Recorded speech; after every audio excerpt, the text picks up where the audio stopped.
sorry. Yes. Welcome in the weekend edition, Saturday. We appreciate you hanging with us on the Deeper Dive. We've got this, then live before lock until we have that 8 o'clock Eastern slate. So a lot of basketball tonight to keep you busy into the night. Terry McBride is here. I'm here as well at Shander Show, and Tyler is producing, of course. So hit the thumbs up button if you haven't already. Make sure you subscribe, and we'll plow through tonight's slate here as we have this 7-game slate to look at. And as always, my friend, I have a million things that I know I can bring up, and I'm sure the show will derail fast. I actually do have a scenario here for me, but first and foremost, how are you? How are you approaching the slate overall? And is there anything you'd like to add, even if it's just to wave hi to Tyler? Hey, Tyler, what's going on, pal? We were just chatting moments ago, and we did a show together earlier today, and Dog is about to attack. Oh, I got him. Dog got him. Look at that. Perfect timing on the producer cam. That was solid. But day's going pretty well. Did the morning strategy show for an entirely different slate with Greg this morning. Everything has kind of changed in terms of where the value plays are. Some stuff has opened up. Some other things have gone away from the top end of the board. So wildly different slate than what we talked about. But, looking forward to getting into it. It is an extreme stars and scrubs kind of slate, which is kind of what we've been seeing a lot of lately. It started out earlier in the day where you definitely had to make a choice between Jokic and Giannis in terms of which one of the ultra stars you wanted to put into your lineup. And that's not really the case anymore, particularly on FanDuel. You can put both of those guys into your lineup. In fact, they are in the optimal lineup right now. There are also 4 Spurs in that build. So it depends on how deep you want to get into that. But yeah, there are some very different, very interesting wrinkles to this slate now. Awesome, man. And don't worry, as far as in the chat, they're all questions as much as we possibly can will be answered from whatever direction you want, with Terry going this way from the DFS slate to Mike asking for a 3-leg parlay to wager $500 on. Just so happens that I have a couple there you go stashed away somewhere. You never know, my friend. You never know. And it's good, too, to get the perspective, as you mentioned, being on earlier, to see what's changed, injury, just value, how things have shifted from our own projections as well as our ownership projections, which are changing throughout. So if you're not a part of what we're doing, we'll tell you all about what's going on, especially the new Discord, amazing thing happening with betting coming up in a couple of minutes. All right, man. So overall, we'll start with Minnesota, Miami. I do have a situation here that's away from the slate that I think you can help me with. So I've already planned a little derailment. I just wanted to get at least appease who's here first, right? Let's look at this first. I mean, Ehrenberg left 5 minutes on the table in the morning show this morning. And I was like, we got time for nonsense here, man. Let's stretch. Let's do something with it. And, just kind of left it sitting there. So, I mean, yeah, I'm here for the nonsense. Wait a second. I'm here for the nonsense. Ehrenberg's a stand-up comedian. You tell me he doesn't have a 5-minute bit just ready to go. I would have been here. I would have been here for Mike. I would have been here just to hear the tight 5. If he just wanted to rip for 5 minutes, I would have been absolutely been here for it. I haven't heard his stand-up stuff before. Right. I'm confident he would have been able to fill the time. Yeah. He didn't want to banter. No, nothing. Nothing. And then we stuck around for like 15, 20 minutes after the show, of course, chatting. But well, that's I don't even know what to say about that. Was he at least doing a bit after that? I mean, yeah, just kind of bullshitting. Just usual post-show stuff, Let's look at Minnesota. Tight dog getting 3.5 at Miami here. Decent total to work with. And you mentioned just things changing, shifting throughout. Bam is a super high favorite for the field. Just under 34%. We have ownership projections on DK. I know the chat was buzzing about Bam earlier before we began the show. So let's start with Minnesota first. We'll get to Miami. We'll get to Bam and that element to it. But let's just start with the road team first and look at Minnesota and see if there was anybody that really is jumping out. It looks like Russell may be one of the higher owned guys, projected at least. And then we have Anthony Edwards, of course, back in this lineup, 7,600 on DK, down to Cat. So all of those guys are like single digit. So I don't know if you were looking at getting to any of these guys on this team, knowing, of course, Miami's a tough defensive team, but how often you may just try to apply some leverage with the Wolves. I don't mind getting to some of those guys. For the most part, they're rating out just kind of in that mix and match spot where I'll take them if I get them. I won't take them out of a lineup, but I'm not really going out of my way to get to an Anthony Edwards, to get to a Karl Anthony Towns. The guy who does look the most interesting is D'Lo at the top of the board, D'Angelo Russell, shooting guard and point guard eligible on FanDuel at 7,300. Same eligibility on DK at 76. Much more interesting on FanDuel. He's coming up 20% optimal over there. Excuse me, it's 79 on DK. So he's 20% optimal on FanDuel, 13.7 on DK, but he's positively leveraged on both slates. And I think we're going to need that based on some of the other spots where we're going either for value. All the value pieces are going to be extremely highly owned, but they all rate out as kind of the necessary building blocks to get to the stars that we want to get to, who are also going to be kind of heavily owned. So we need to find some of these pieces of leverage to cram in here. So D'Lo could serve for that purpose. He's a 1.09 fantasy point per minute player, can definitely go off on the right night with everybody out there. It's not the greatest situation. No Pat Beverly, most likely for them, should give him a little bit of an uptick here, but he's got Edwards, he's got Towns. So it's not like he's going to see a massive uptick in usage, I don't think. But I think he's a good enough player at that price to deliver on, better than we only saw 23.9 fantasy points from him, FanDuel points in 39 minutes. He's much better than that on the average night. He's been 0.76 over the last 3 appearances in 34 minutes a night. He's much better than that. So I think we see a return to form. He's got some value there. Is there any interest in Beasley, just knowing that he can? And look, a lot of what we've seen from the increased volume has been because guys above him have been out. He's been jettisoned into that starting lineup. But at $4,800, even if he does, it's kind of like a rich man's Oubre right now, right? Where even if he does get out there, that the jack potential could be through the roof. So just looking at the cost alone, I figure I have to bring him up. Yeah, and I mean, the cost, it's at least justifiable on a cost and a potential point per dollar basis. Over the last 3 times out, he's been a 0.99 fantasy point per minute player. For the course of the season, he's 0.78. That's where you run into a little bit of difficulty. You get those clunker games when you need them to deliver for you. At 4,800, I'm a little bit maybe more inclined to look at it on DK. At 54 on FanDuel, that just becomes a little bit too pricey for me. There are other better mid-range options at the positions. So I don't really need him. And it's not like we're not projecting him for low minutes right now. We've got him at 30.9 minutes. He's coming up below 2% optimal on FanDuel, only like 3 and change on DK. So he's not a major part of the plans. On DK, I wouldn't necessarily go out of my way to remove him from a lineup. On FanDuel, you're probably throwing away a lineup with him there. All right. Anybody else you want to? It doesn't sound like. Look, if you're not getting the guys at the top, I doubt you're going to get to somebody at the bottom of the bench here. I got to Beasley, so we can move to Miami by all means.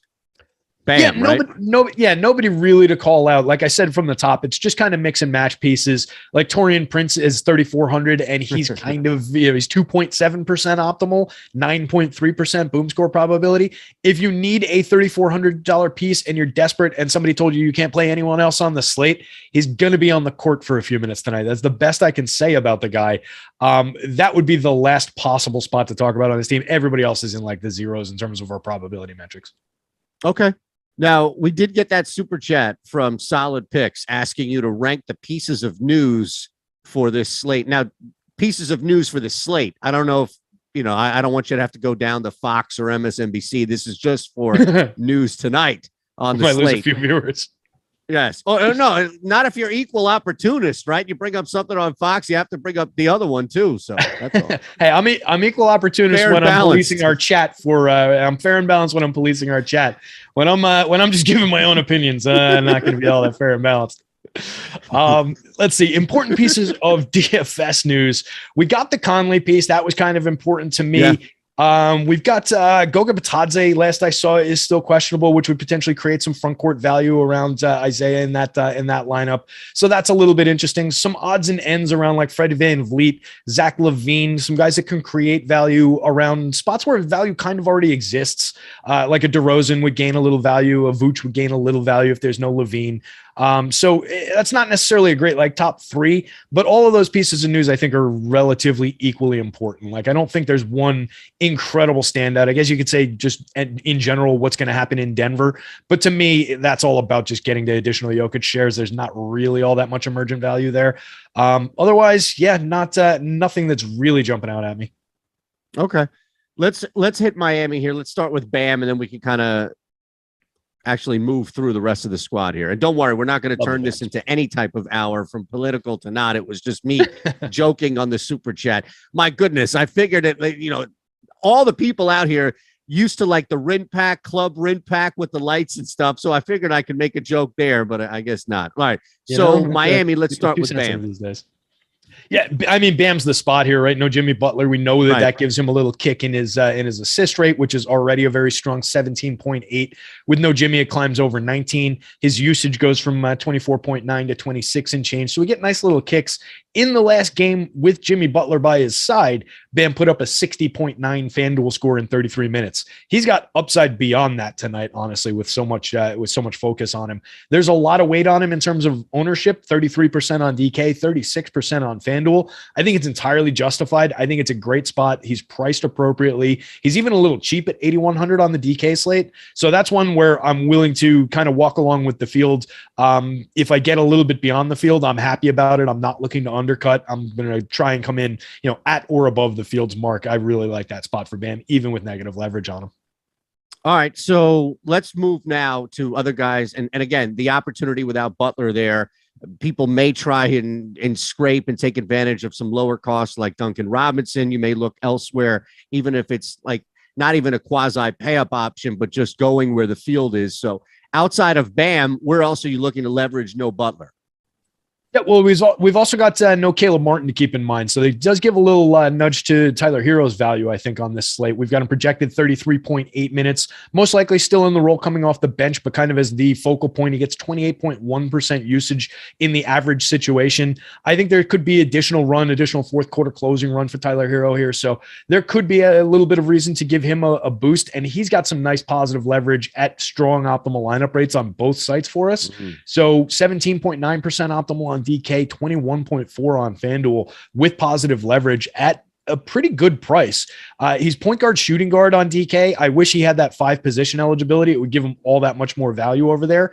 On FanDuel, he's shooting guard, small forward for 7,000. That's got a lot of utility in it, just being able to move around that price point and that potential production to those two spots. By the same token, I think Kyle Lowry is at a decent price on both sites. 62 on FanDuel is pretty good. It's keeping him fairly relevant. He's negatively leveraged though, and there are other options at that position that I like a little bit better. So I don't need to go out of my way for him. If I wind up around what his optimal rate is, 10%, somewhere around there, I'm pretty happy about that.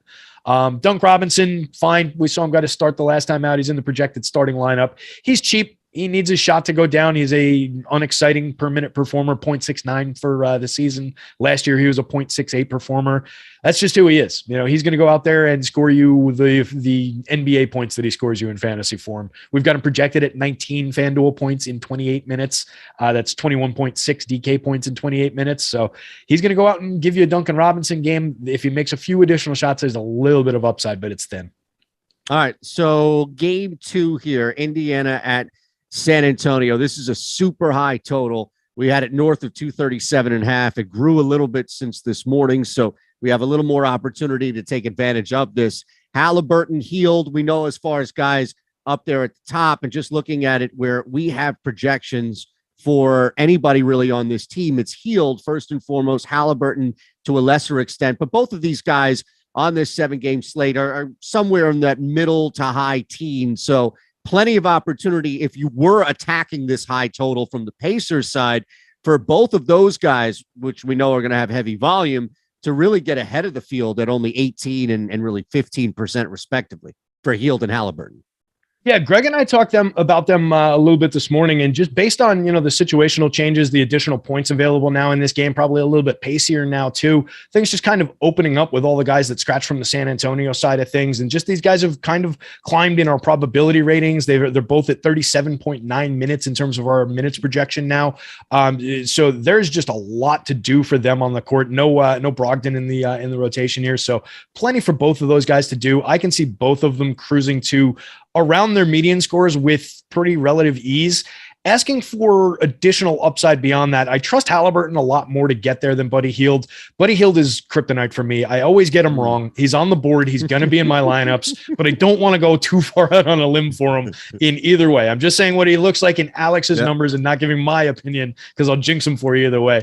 The Halliburton play I'm a little bit more confident in, though, specifically on FanDuel, 25.9% optimal, basically efficiently owned. The -1 leverage is efficient ownership. 8,300 is a pretty fair price for a guy projected for 42.5 with upside beyond that, 30% boom score probability. He's fine on DK at 9,000 too. It's just a little bit higher against that relative cap, the lower cap over there. It's a relatively high price to pay. Duarte's catching some ownership here. And again, it's at 12% projected on DK, but that $4,900 tag might be workable, especially since you can slot him at two different spots. Yeah, Duarte most likely going to be in the starting lineup in addition to a whole bunch of other guys here. Like I said before, we've got Goga as a game time decision, which could have a little bit of a trickle down effect on just what minutes are available to have some of these moving pieces. Like you could see O'Shea Brissett either get a few additional or a few less minutes, whether Goga's in, which might have a trickle down effect on Duarte at the wing position when Brissett's out there. You've also got Isaiah Jackson on the board. So a lot of it's a little bit in flux. For me, the guy that I'm really angling in on is the guy who's getting a very nice positive leverage score, and that's Isaiah Jackson. I think Duarte's on the board, but he's getting owned a little bit more than his optimal rates, and his optimal rates are below the 10% mark. The boom scores are around 20%. They're fine. There is possibility and probability there, but it's just a little over-owned, where Isaiah Jackson's kind of slipping under the radar right now. Part of that is because we're under projecting it based on the Goga news, but I think that is one where the field's been remiss to catch up on him. Like he's gone under-owned and kind of gone off in a few spots. 1.49 fantasy points per minute in 19 minutes a game over the last 1.33 since joining the team. So, I mean, he's been a good producer when he's gotten the time. So if he sneaks by, that's a target for me. All right, so let's flip to the Spurs, and we'll round out this game. A couple of things we'll tell you all about what's going on with our new Discord.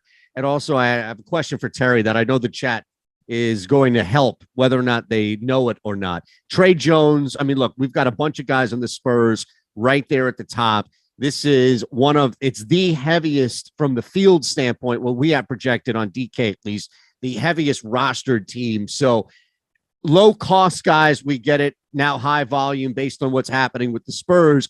Do you find yourself, and look, Jones is at 79%. Let's start there. Do you find yourself at least equal to that, or you think you're going to be underweight?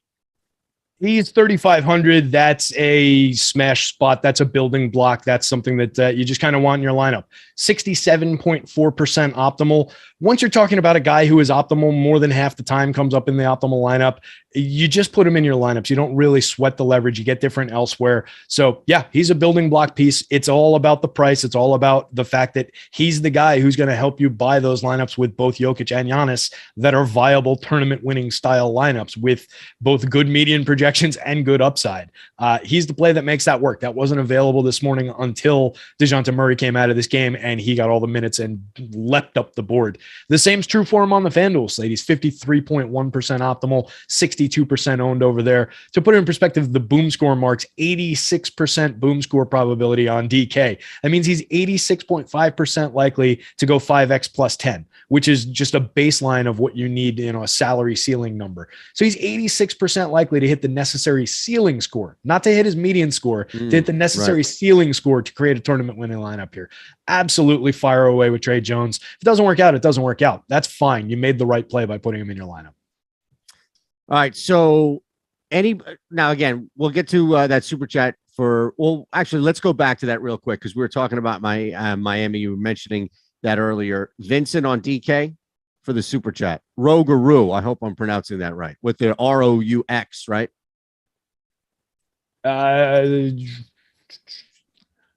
Rougarou. Yeah, I think that would probably be how I would pronounce that. There might be like a ooge sound from the OUX there though at the end. I'm not totally sure.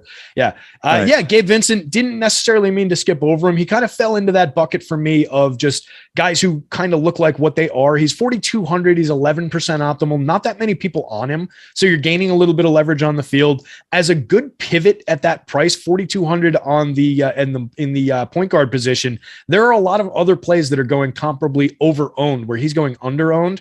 So he'd be a sneaky little pivot. I don't hate that call at all. 28% optimal boom score probability, 25.8 point median projection in 30 minutes, and has upside beyond that. We haven't seen a ton of it, but he's a 0.77 fantasy point per minute player. The price is fine, and he's a little bit sneaky. Wouldn't go nuts with it. I wouldn't put him in 125 out of 150 lineups, but if you're putting him in a handful, I'm fine with it.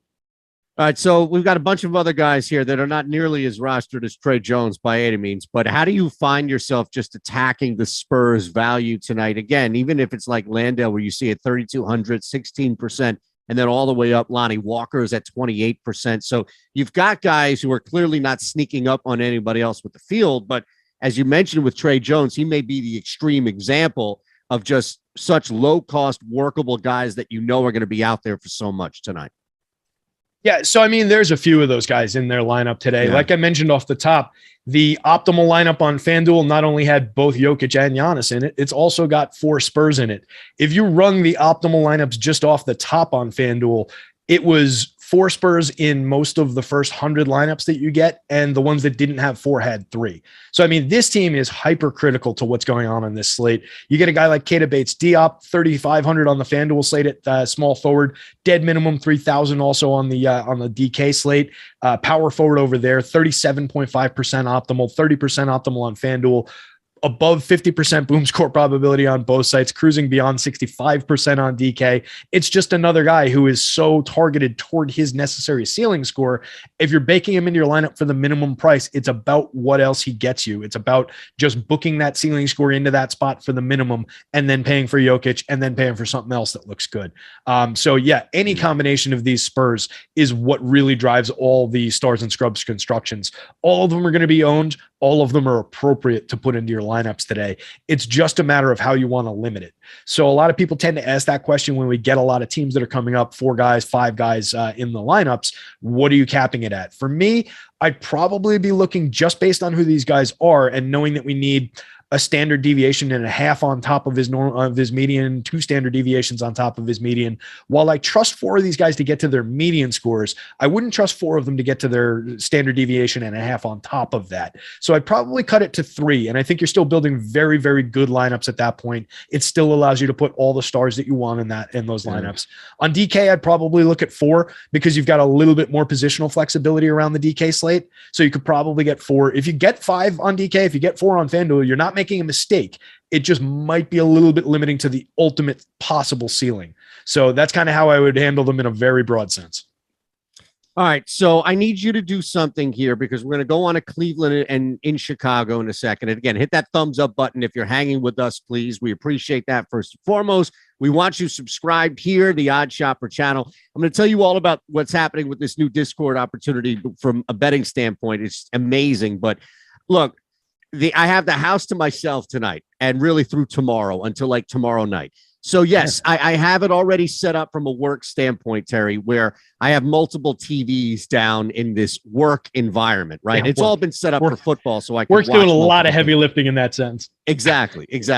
So I'll have the NBA on, I'll have I'll have the ability to have multiple things on and most likely as far as just muted in there. But what I need is a show. And here's the only criteria.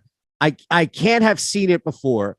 And, I want to keep it in some sort of like cop detective drama, something like that in that world, because I feel like those are easy to binge and it doesn't have to be right. Like, X-Files was quasi. So it doesn't have to be like NYPD Blue, like hard gritty, but somewhere in that mystery, if it's detective, that's fine drama. So I just wanted to put the bug in your ear real quick. All right. So you think of a couple of different things and you can throw some suggestions out, but let me just tell everybody about what's happening because our premium betting picks, and I know you're involved in this on multiple levels here. It's part of our betting picks Discord channel. And it's amazing because you're going to get some awesome insight from guys who know exactly what they're doing with a proven track record, and that's Alex, that's Steve, and that's Rasa. All right. So from Baker to Buzzard to Rasa, you're getting 3 individuals here that are giving you the best potential ROI situations. You're going to have catered snapshot betting analysis, all what you can do each and every day to pounce on that value opportunity every day from these 3 guys who are watching everything with a proven track record, of course. Now you can jump in now. It's March 12th. So you have until the 17th. And if you use this code, let me see those picks, right? All one word at checkout, you'll get the full access for only $15. So now is the time to do that. Jump on. You won't have to hit Terry up about a million questions. It's so easy and simple to apply, and then you can just start making money right away. So we're really excited about this. We really want you to be a part of this. And all the things that we have here, we're always rolling out new things, innovative things. And this is really cool because it's combining, I think, both worlds and giving you great access from 3 guys who really know what the hell's going on. And let me just say, like True Detective season, I've seen all True Detectives, unfortunately.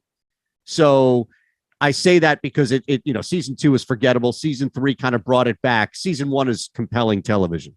Agreed. William Fields is recommending Gotham. I enjoyed Gotham.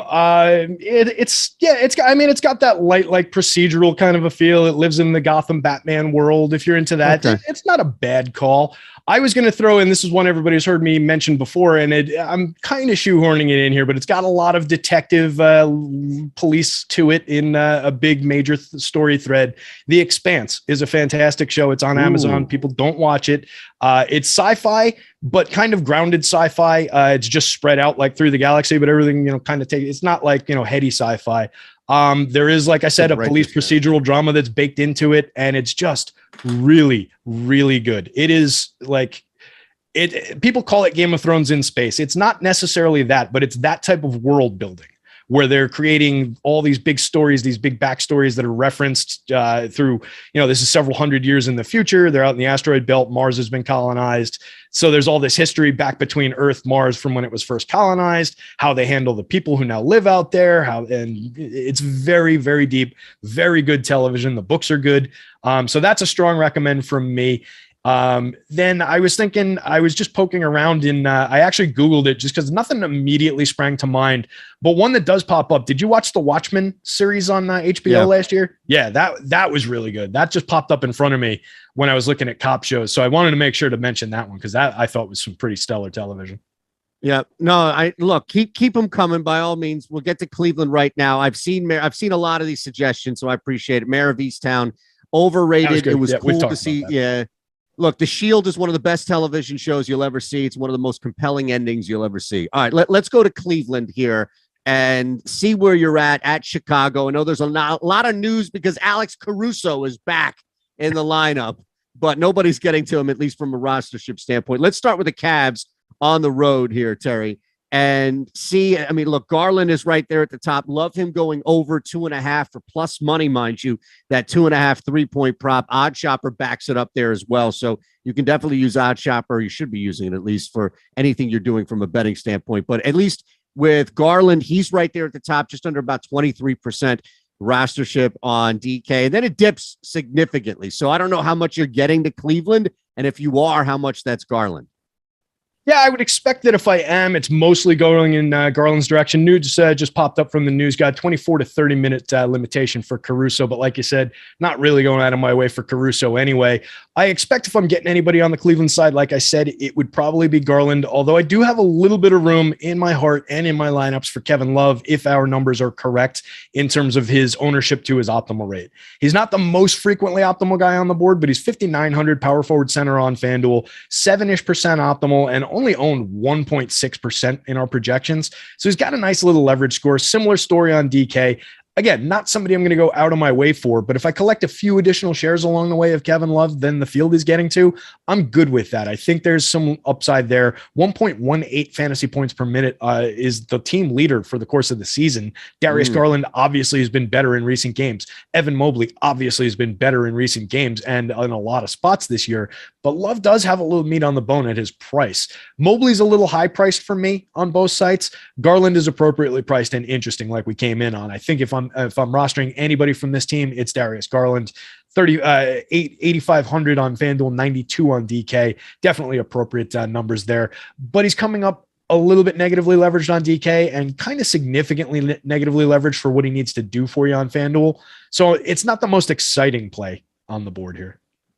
Yeah, and I don't know, maybe Yahoo, I was looking at marketing. If you had any interest in him, he's at $19 on Yahoo. So that might be a little more workable than that $6,100 tag on DK.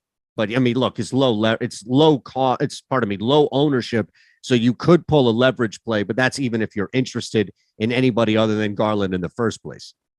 I mean, we've got him in a 31.6 minute projection. The reason he didn't come up, like you said, 61 on DK, higher price than that at 65 on FanDuel, $19 on Yahoo. That's not terrible. I wouldn't mind getting to a few shares. I would assume that bumps his optimal rate probably from the 4s that we've got it on the other sites up into the 10 territory. And he's probably going to go under owned because he's not going to be talked about anywhere else.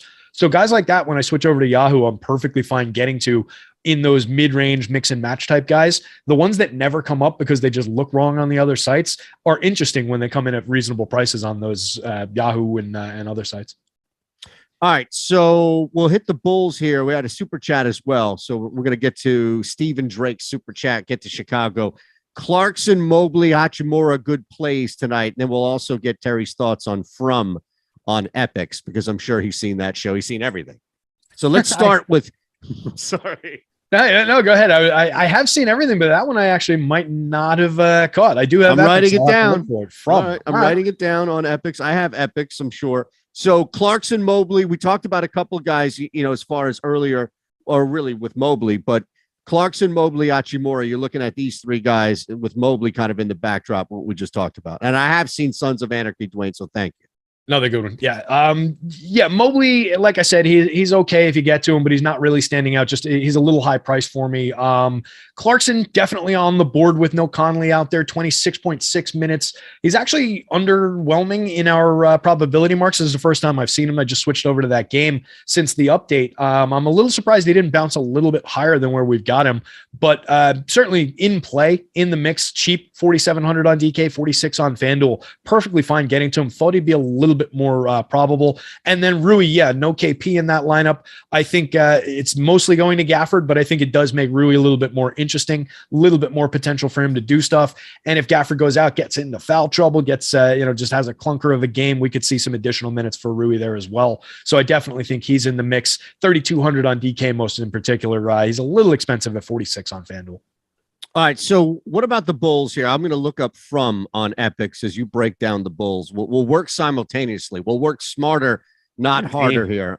All right, DeRozan is right there at the top here as far as where we have projections. 20, not the top of because you've got Trey Jones and some other guys higher, but as far as the Bulls are concerned, but $9,500. So you have that tag to kind of work with, and then it dips a little bit. You've got Vooch there. But again, 8,200, depending on how you approach this slate tonight, you do have Jokic, you do have Cat, you've got some options. We talked about Bam. So I don't know how appealing that may be at the center spot, but let's look at least on Chicago side with DeRozan, then Vooch.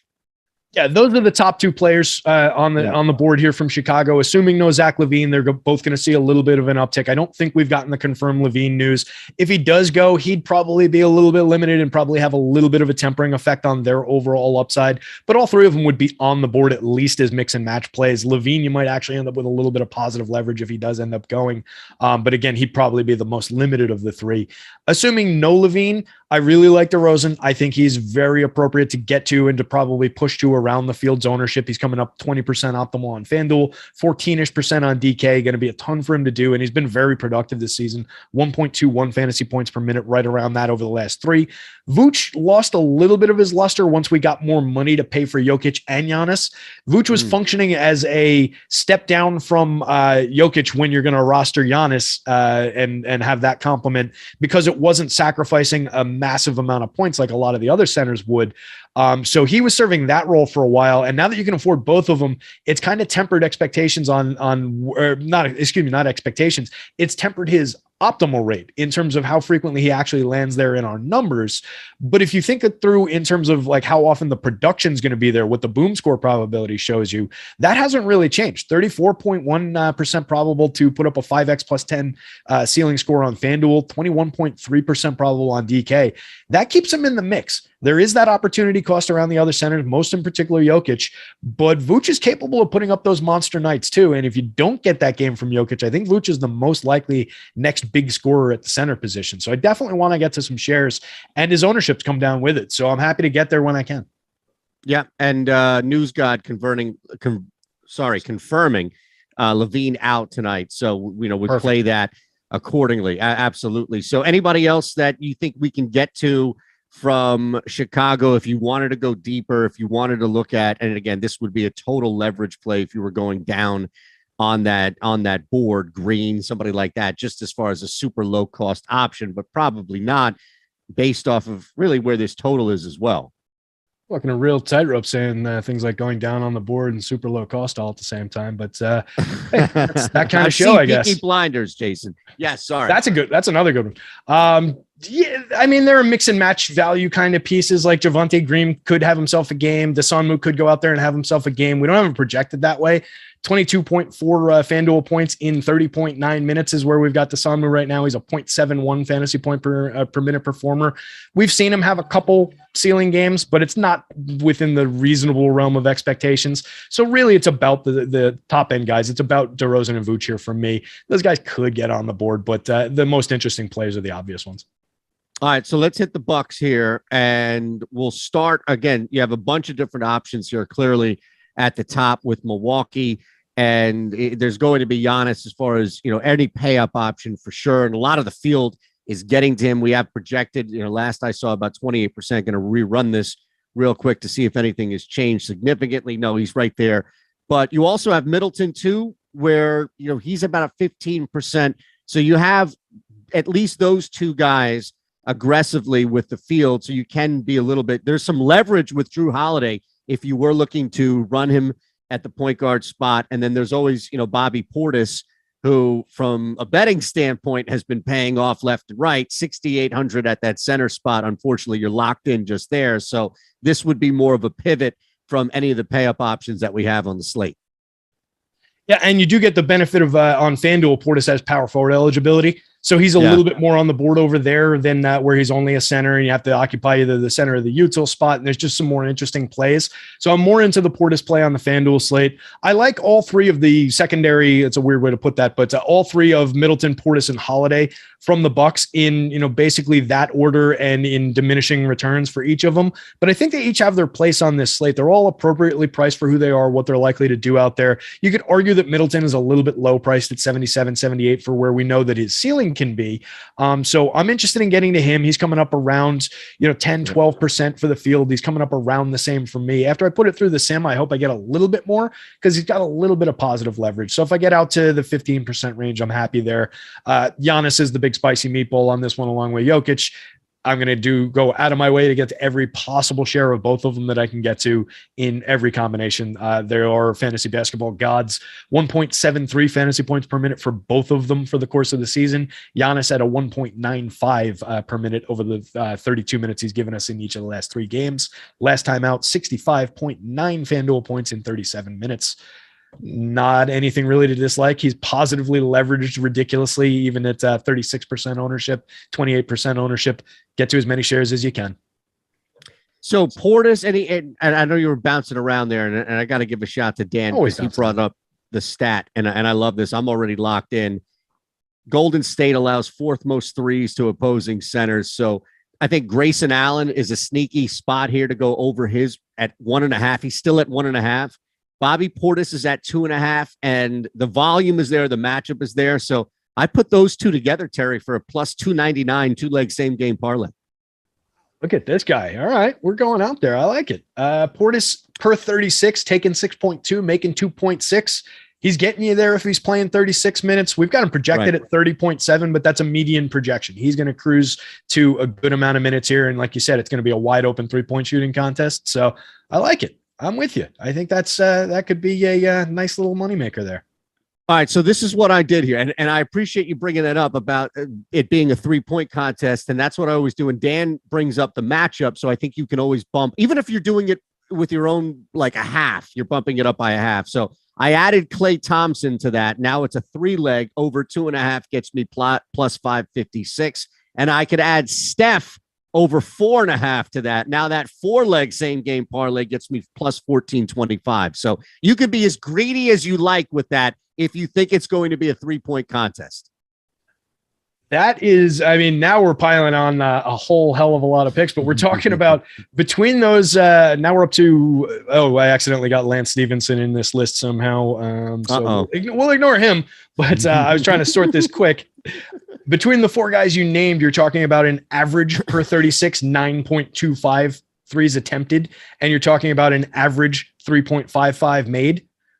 I think your line average was below that, right? I think we're there. Yes. I don't think that's totally crazy to put all 4 of those into one. You need the volume there. I mean, it might be safer to go with 3 of them, but man, that it's kind of explainable. It's not a total chase. All right, so let's look at the Warriors, Terry, because we've got Poole and Curry who are right there, same ownership projections on DK, but a significant gap clearly between costs. So there's the pay up option that you can get with Curry, or you can run Poole at either the point or the 2, really at 5,700, and get some decent leverage above the field. Yeah, it's an interesting spot. I mean, Poole's got a reliable projection of 30-ish minutes. He's gave us 35.5 FanDuel points in 34 minutes. That's right about who he is for the season. He's been 0.93 fantasy points per minute. Over the last 3 games, he's been up to 1.15. He's got around that kind of level of talent. So in a sustained 30-minute game, you could see that 35 to 40 point DK performance, FanDuel performance.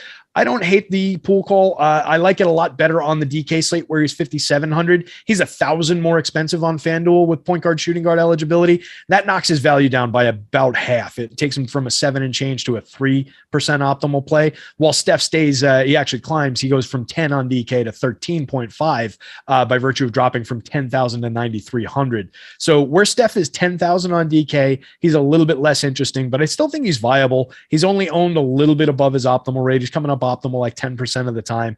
He's just not the most likely guy right now with the way he's been playing and what he's been producing for the season to come out here and have that slate breaking night. He's not the most likely guy to get well afield from a lot of the mid-range, the $8,500 guys, the expensive $7,000 guys.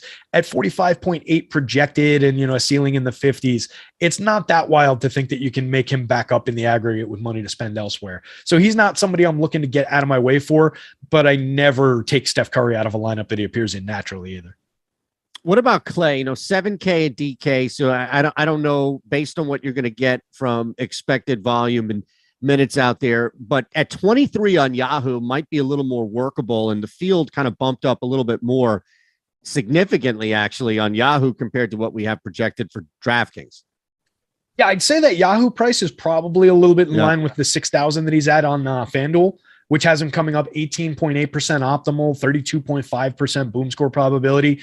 Klay's projected for more than 30 minutes. He's kind of back to a regular playing time complement, maybe a little shy of what his old playing time was, but not very shy. Played 33 the last time out, averaging 33.5 over the last 3.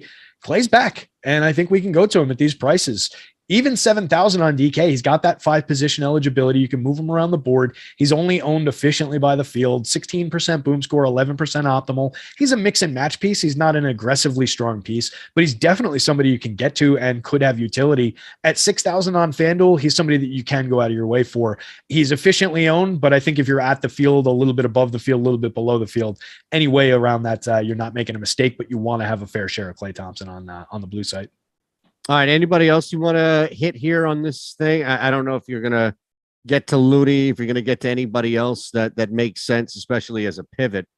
Yeah. But, Wiggins, you probably want to stay the hell away from, I would imagine. Yeah. I was going to say he's like my least favorite roster in fantasy basketball under normal circumstances. Yeah. I'm not going there. He's on the board. He's 2% optimal on DK. So not really on the board there. At 64 on FanDuel, he's at least viable. He's not even 10% optimal though. And he's owned like he is. So I'm staying away. Looney, I think kind of lost his luster. when the increased shares of like Jokic hit the board and everybody got more viable in the stars range. He's power forward eligible for 4,900 on the FanDuel slate. It doesn't take him entirely out of play. 4,400 at center only on DK. If you got to a few shares, it'd be all right, but not really in play. 4.5% optimal. Nothing to get excited about with Looney tonight. All right, let's hit the next game in Denver now. We'll get to the Raptors. We'll get the Raptors out of the way here, see what we can find, and then, of course, hit Jokic and kind of sprinkle down with the Nuggets. Let's start with Toronto at least, and if it's really Siakam, I think is the one guy who stands out, at least from the field standpoint. But at that 8,900 on DK, it's not like people are rushing to get to him. So if you've budgeted, if you like Siakam in this matchup and you're willing to spend that 8,900 on him, you can get some significant leverage tonight against the field. Yeah, for sure. There's some room there for you on him. He's owned at 8,900 and 11% ownership. It's efficient based on our probability mark, but for a player of his caliber and a guy that we know has ceiling score upside, I feel like that just raw 11% ownership is a little bit low. So I think you can get a little aggressive about rostering even for the increased cost. And I think we can afford to do it while still combining him with some of the other stars. It's not that difficult to get to a multi-star, multi-mid-range build on either site tonight. At 8,200, he's not unavoidable, but he's very, very interesting on the FanDuel slate. 23% optimal. Again, owned somewhat efficiently. There's a little bit of leverage. He's got 1.6 leverage score, 21.7% owned. A 40-plus point projection on either site in the median. Definitely ceiling in the high 50s to low 60 range. That could be valuable for the price that we're paying here on this kind of a slate. So yeah, he's on the board. Van Vliet, if he goes, has a little bit of positive leverage probably. I think we haven't seen that confirmed yet, right? Last I saw, he's not.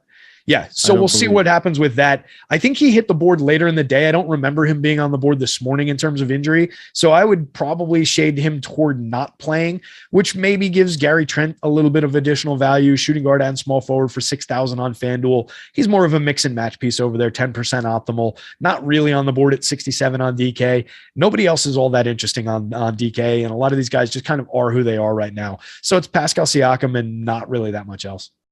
All right. So Denver, though, we can move and hit the Nuggets, and Jokic is going to be there. 27 we have percent projected. So let's just look at him and kind of look at, definitely in comparison, we had Towns earlier, so there are going to be some other pay up spots here, but just looking at Jokic and how often you feel at 28%, we can round up, you find yourself being equal or maybe overweight to the field.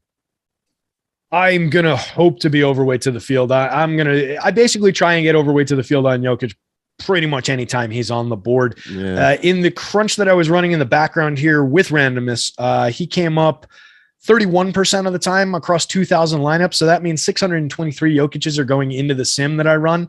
And I'm going to shoot for having like 100 of them come out the other side across 150 lineups. I want a lot of Jokic here. He's owned around 30% on FanDuel. He's owned around 30% on DK. So if I can double that up and get to like 60%ish, I'm pretty good with that. The most optimal center on the board, the highest overall upside. Like I mentioned, there's nothing not to like. 1.73, same per minute rate as Giannis is at. Same recent 1.95 per minute rate for the two of them. You can get them both in lineups. I encourage you to do so because it's the right play. Yeah, and look, there's nobody else really that pops up anywhere that's in double-digit projections as far as rostership here. So do you even find anybody else you were looking to get, even if it's a leverage play here? We could see pop-up value from this team. Barton and Gordon are both questionable right now. Will Barton, right. Aaron Gordon. So we could see pop-up value appear around JaMychal Green, around Jeff Green, potentially around Bones Highland. Monte Morris is on the board kind of just, as who he is already. He's at a 28.1 minute projection that has him pretty irrelevant already. So I don't really expect to see any big bounce from Morris, but one of those other guys could become interesting. It's probably Greg was leaning into JaMychal. I'll agree with Greg and I'll lean into the JaMychal side of things. Just the better per minute performer in general. 0.98 fantasy points per minute for the season versus like a Jeff Green at 0.70, a Bones Highland at 0.93. So maybe a little bit more belief in JaMychal if that opportunity opens up for him. He's super cheap on both sides. All right, I think I found a winner, and part of me, we have so many messages in this chat that it would be impossible for me, even in these 10 minutes, to scroll back, find it, and just help facilitate the show. Even if Terry took over and did everything on his own, I don't know if I'd find it in the last 10 minutes, but somebody recommended Endeavor on here.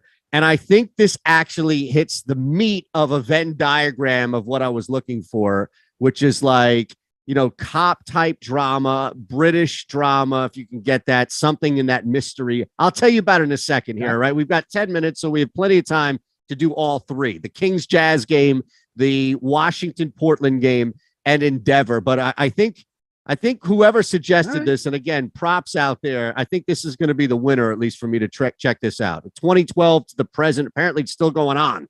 So no spoiler alerts, all right? Okay. Yeah, that's another one I wasn't familiar with, but definitely you can jump into that one. And you're talking about 33 episodes, so like those British shows are a little bit easier to jump into a lot of the time because they do like 6-episode seasons. Sometimes they're just like, hey, 6 episodes, this is all you ever get.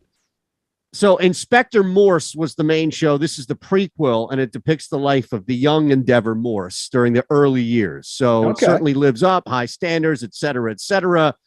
Whoever suggested it, and then that tees you up for something potentially to jump into afterward if you're into it, and you can continue the story with the character. You're getting them from Jump Street this way. It's like watching Star Wars from episode 1. Matt P did it. We appreciate you. 1.5 hours. Holy stuff, Matty. Shit. That is a commitment. I love it. All right. Hour and a half runtime. All right. Sacramento is getting 11 on the road here. And look, we saw this with the Spurs, right? There's a lot of opportunity, high volume here. Not really so much. Harrison Barnes is the one guy that does pop up. I don't even know. Look, it's a blowout waiting to happen. You've got a decent total, but still, the Sacramento getting 11 on the road. I don't even know what you're doing, how much you're targeting the Kings tonight. Yeah, not much. I don't tend to get to a ton of them. They land on the board very much as who they are. They tend to get lit up. They're usually priced like Harrison Barnes is always in that. He's 66 on DK tonight. He's 61 on FanDuel. If he was more than $500 in either direction at like any point during the entire season, I'm surprised. He's Harrison Barnes. That's how he's priced.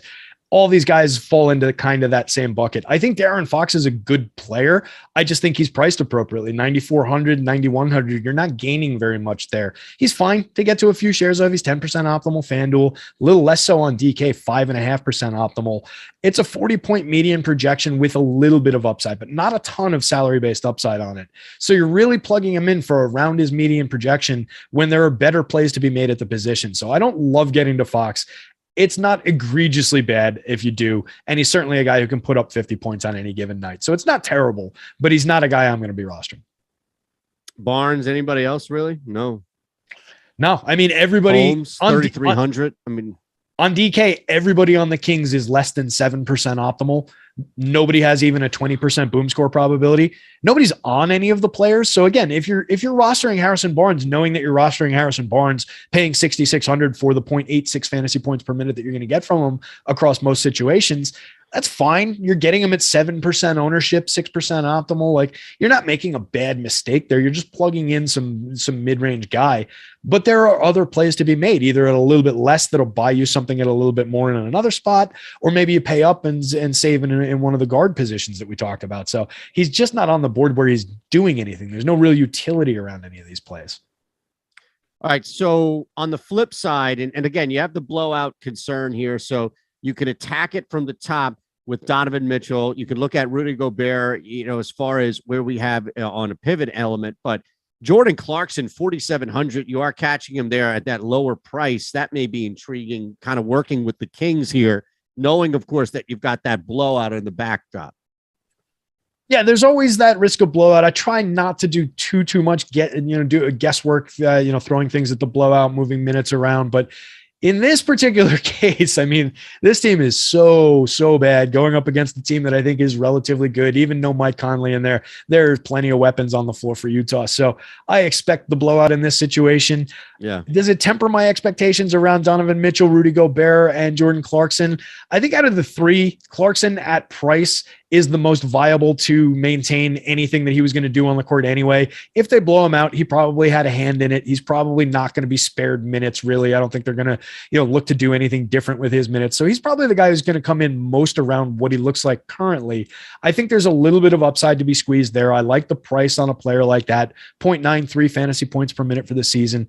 If you're talking about shaving some minutes off of Gobert, it could become a little bit concerning because you do have that opportunity cost at center on the FanDuel slate, and you do have better centers for price on the DK slate, where you'd probably be building in a little bit of a mistake if he starts losing minutes. We've got him projected at 30.5. If he goes out and gives you a 26-minute performance, he's not going to give you what you need in terms of scoring. So it's a little light right now. I like Gobert a lot better earlier in the day. I think 7,500 for Rudy Gobert's production is a very nice price on FanDuel, even 78 on the DK slate against the lower cap. I think was totally viable earlier. He just got squeezed out by additional strength going to the Jokic play and a couple other centers. So I have to bring up Bogdanovich because this guy is just fucking unconscious right now when it comes to shooting threes. I don't even know if he's aware of what he's doing on a nightly basis. So I want to attack that. Is there anything from an overall DFS standpoint before we hit our last game? I tell you, 1.13 fantasy points per minute over the last 3 and 27.5 minutes a game, and the price hasn't really jumped on him. 5,500 on FanDuel, 5,300 over on DK, small forward. FanDuel, you get him small forward and power forward. He's not coming up extremely probable in our metrics, but is like a sneaky under 10% owned mix and match guy. Like you said, he's got the capability to go out there and light it up again and get it done from 3. So I don't totally hate that one as a lightly owned mix in. If he's 4.7%, he's call it 5% owned on both sites. If you're at 8%, 10%, you're probably not totally killing yourself if he doesn't get there. And you could have a sneaky little play on your hands if he does. So I don't hate it. Not my prime target, but definitely somebody I wouldn't get too worried about if he landed in a few lineups. Over 2.5 minus 111. I feel like you kind of have to play that from a 3-point prop standpoint for him. This guy's just knocking him down left and right. All right, let's hit Washington. We'll end with Portland. Yeah, we know that they're down a bunch of guys, so I don't know how much you could really dive into the Blazers outside, of course, with some deeper value. But let's just look at Washington, minus 6.5 on the road. Where are you targeting that with, again, that total about 221? Yeah, so we've got some value, like I mentioned earlier in the show. No Kristaps Porzingis out from maintenance, so we get some front court value coming out of the Washington side. Kuzma is kind of priced as this season's version of Kuzma, rightfully so. He's been very productive, 1.04 fantasy points per minute. He's fine. He's in the mid-teens in terms of optimal rate and boom score probability, but he's over-owned probably a little bit on both sides, -6 leverage on DK, -3 on FanDuel. He's more playable at 8,900 on FanDuel, I think, with multi-position, just because you can move him around to create some interesting, unique lineup combinations. Power forward only 8,800 on DK. I don't like it as much with that kind of negative leverage. If he was lower owned, he'd be fine. But at that negative leverage, I think there's other plays to be made. Gafford's the interesting one on DK, 16% optimal, 3,700 in the center spot for a guy who's a 1.10 fantasy point per minute player with just 15.5% usage in a game where he's going to have a little bit of additional time, a little bit of additional focus, going to get his on the rebounds. I really like that spot for Gafford. You can roster him alongside the other optimal centers. You can put him alongside Jokic in the util spot. You can squeeze value, and he's another guy that helps you make things work. We did have all that value open up on San Antonio, though, so he was a little bit more valuable earlier in the day before that. He's come down a little bit because the San Antonio stuff is helping you pay for Jokic and then helping you pay for something even better than what Gafford would have given you for 3,700 in that util spot. So it's changed around him a little bit, but it's another guy where the boom score rate still reflects it. 49.35% probably hit that necessary ceiling score. That's a great play, and he's not sneaky at 21% owned, but he's maybe going to fall into that point where he becomes an under-owned commodity on DK. 5,300 with too much positional blocking. Don't really want any part of him on FanDuel. All right, so Blazers, anything else on the way out of here? We've got live before lock coming your way, so everybody else, any questions you can have answered here. I just wanted to see what you were looking at. Yeah, the Blazers are much more a FanDuel play. They're coming up pretty cheap. Brandon Williams, 4,900. Josh Hart, 5,900. Drew Eubanks, 4,300 are your prime plays. I know we're running short on time. Each one of those guys is slightly over-owned for what he is. The Brandon Williams situation changed dramatically from this morning. He was like 50% optimal, like 22%, negative 22% leverage, massively over-owned. Now he's kind of a more interesting piece to me, even though he's still negatively leveraged. It's not egregiously bad. He's still the same $4,900 play for around a fantasy point per minute with a 30-minute projection.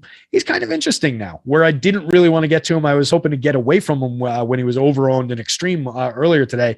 That guy became Trey Jones, but Trey Jones is cheaper and much more viable. So I think Williams makes for an interesting target. Maybe you build a FanDuel lineup with both of those guys and a ton of value to spread across all the other positions. I think that might actually have been the optimal construction on FanDuel to give that away. But yeah, I think there are pieces on FanDuel on Portland. On DK, I don't think you need any of them. If you get to a couple shares of one of them, it's fine.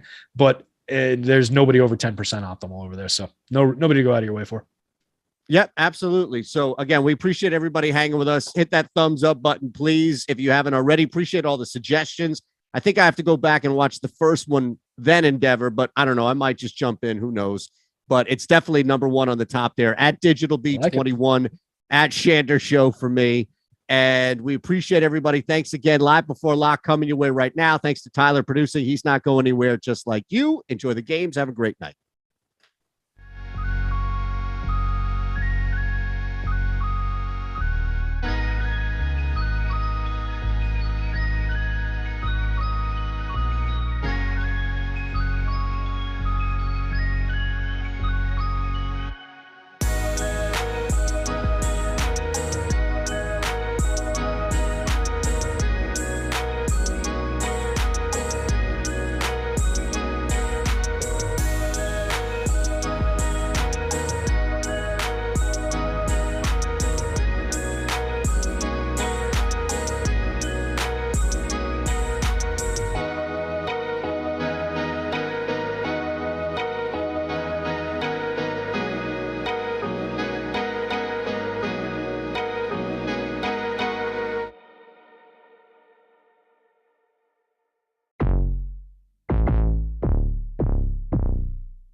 What is going on, fellas? It is the Awesemo NBA Live Before Lock show. Saturday night, we're sponsored by Prize Picks. If you guys haven't done it already, do us a favor, like the video, subscribe to the YouTube channel, because the NBA schedule does not like Matt LaMarca or I. They have decided that we must be working until 8:30 p.m. Eastern Standard Time on a Saturday night. But if we do have to do this, there's nobody I'd rather be doing it with than Matt. And of course, Tyler, the real Tyler hero, Tyler, the producer, who once again has to get props because he filled in on late notice to produce the morning show this morning, or else I would have had to have hosted and produced it. Who knows how that would have gone? Something I've never done before. Matt, how's your weekend going so far, and how you feel about this slate? Tyler Hero's a good one. I also like Tyler, the creator. You know, he's making things happen behind the scenes. He's creating. Yeah, it's a good Saturday so far. Pretty wild NBA slate here coming on the horizon. Feels like every team, for the most part, is dealing with at least one piece of injury news. At least most of the important things are kind of settled at this point, but still a lot of information to try and process here. So, yeah, now I see why the NBA gave us an extra hour today. They just knew that this is what was going to happen. Tyler, does it sound like Matt's mic is off, Tyler? Or is it just all right? It sounded a little low to me, but maybe that's just me. But anyway, hitting on some of these injury news, because we do have some outstanding injuries. For the most part, we've gotten a lot of key injury news. Players that are still questionable. Fred VanVleet, questionable. Lauri Markkanen, questionable. Aaron Gordon, questionable. Will Barton is questionable. But we've gotten some of the bigger names, like Jimmy Butler is unexpectedly ruled out, which, you know, of course, how can he play through? Yeah, another Jimmy devastating. But ever since I started making fun of him, and obviously I was exaggerating a little bit, he's just played into every joke I ever made about him. Because at first I was joking, and then he's like, well, I've got a toe infection. Now he's got toe soreness. And it's just one thing after another of just all of these really soft injuries. So thank you, Jimmy, for proving my point and playing into the character. Starting going position by position, Matt, and I just want to ask you, how are you going to be handling the San Antonio Spurs? Because considering the amount of guys that are out for this team, and just rattling off the San Antonio Spurs injury report, Keldon Johnson resting, Jakob Poeltl out due to a back injury. We've got DeJounte Murray listed as a calf injury, Romeo Langford. Look, all these guys are just resting today. None of these guys are actually injured, but they're holding all these guys out. As a result, massive amounts of ownership going to these teams, in particular, Trey Jones at point guard. And I just want to make sure I'm refreshing. We just got an ownership update from 2 minutes ago. Trey Jones projected for 81% ownership on DraftKings. On FanDuel, he's projected for 62% ownership, by far the most popular play on the slate. How are you going to be handling him at the guard spot? I mean, yeah, the Spurs are just a very hard team to figure out what to do with today. If you look at the boom bust tool, out of the top 9 players on the slate in terms of boom percentage, 8 of them play for the Spurs. 8. So it seems like a team that you're going to kind of need to load up on today. Trey Jones is chalk that I'm going to eat. You know, we've kind of talked about him before in games where DeJounte Murray has been out of the lineup. Trey Jones is a very good per minute producer. He's at 0.9 DraftKings points per minute over the past month. So if we expect him to see, you know, mid 30s minutes, I think 3,500 is a very cheap price tag for him. I was interested in him today before we found out that DeJounte Murray was going to miss. Oh, interesting. You know, I thought just playing 20 minutes or so, he'd have a chance to return value. So clearly I'm going to be interested with him now, projected for closer to 35. KBD, Keita Bates-Diop, was the guy that kind of went off the last time the Spurs were really shorthanded. He had 44.75 DraftKings points, 34.5 minutes, priced at the minimum. So somebody that I think becomes very interesting. Zach Collins, you know, once again, we're going to have to decide between the value centers. What do we want to do for the Spurs? Do you want to go with Jock Landale or Zach Collins? I will personally plant my flag with Zach Collins just because I think he's a better basketball player. Doug McDermott's in play. Josh Richardson's in play. Lonnie Walker, of course, and Devin Vassell. It's you could play 4 or 5 Spurs tonight easily, no problem. Yeah, and I'm sure that's going to be a popular question we get. Is I could already imagine this coming through in our. By the way, Lauri Markkanen was just ruled out. We'll talk on that in a second, but I want to hit on some of the Spurs guards first because I think that's the most important part of the slate. But we're going to be getting these questions, YouTube chat, in our Discord channel. People are going to be asking, what is the most amount of Spurs that you'd be willing to play in the lineup? I know you just said that we could play 4 or 5 of these guys, but in any one individual lineup, what is the most you think you're going to be getting to? 4 or 5. I mean, I think like specifically for cash games, Trey Jones, Keita Bates-Diop, and Lonnie Walker feel like stone locks to me at their price tags. If you wanted to throw in another one of those guys, I would be fine with that too. But I think 3 is kind of the minimum for cash, just based off what I'm looking at. And again, for tournaments, I do like to I want to make sure my lineups aren't cannibalizing each other. Like if you play 5 Spurs, the odds of 5 players all having ceiling games on the same teams are very thin. But when you're talking, 7 of their 9 players are priced at 3,600 or less, it's not that much of a concern to me. So I'm not building in any hard and fast rules about limiting the amount of Spurs that show up in one particular lineup. And once again, because we've had this situation, especially with the Spurs now a couple of times over the last month or so, here's the deal. These guys are so cheap that it's a different situation than say we're playing, James Harden and Joel Embiid together, just because of the salaries. If you get 25 fantasy points from Trey Jones, you get 30 from Devin Vassell, you get 20 from Landale, you get 20 from Keita Bates-Diop, that's probably good enough today. So especially because we have Jokic to pay up for, Giannis to pay up for, DeRozan's in a good spot. So with all these guys to pay up for, it's not crazy to think, just a handful of these Spurs guys score 20 fantasy points or so. It's enough to get there for this one particular slate. We'll come back to some more of the guards in a second. But first, I want to get your instant reaction to news that we now have Lauri Markkanen has officially been ruled out.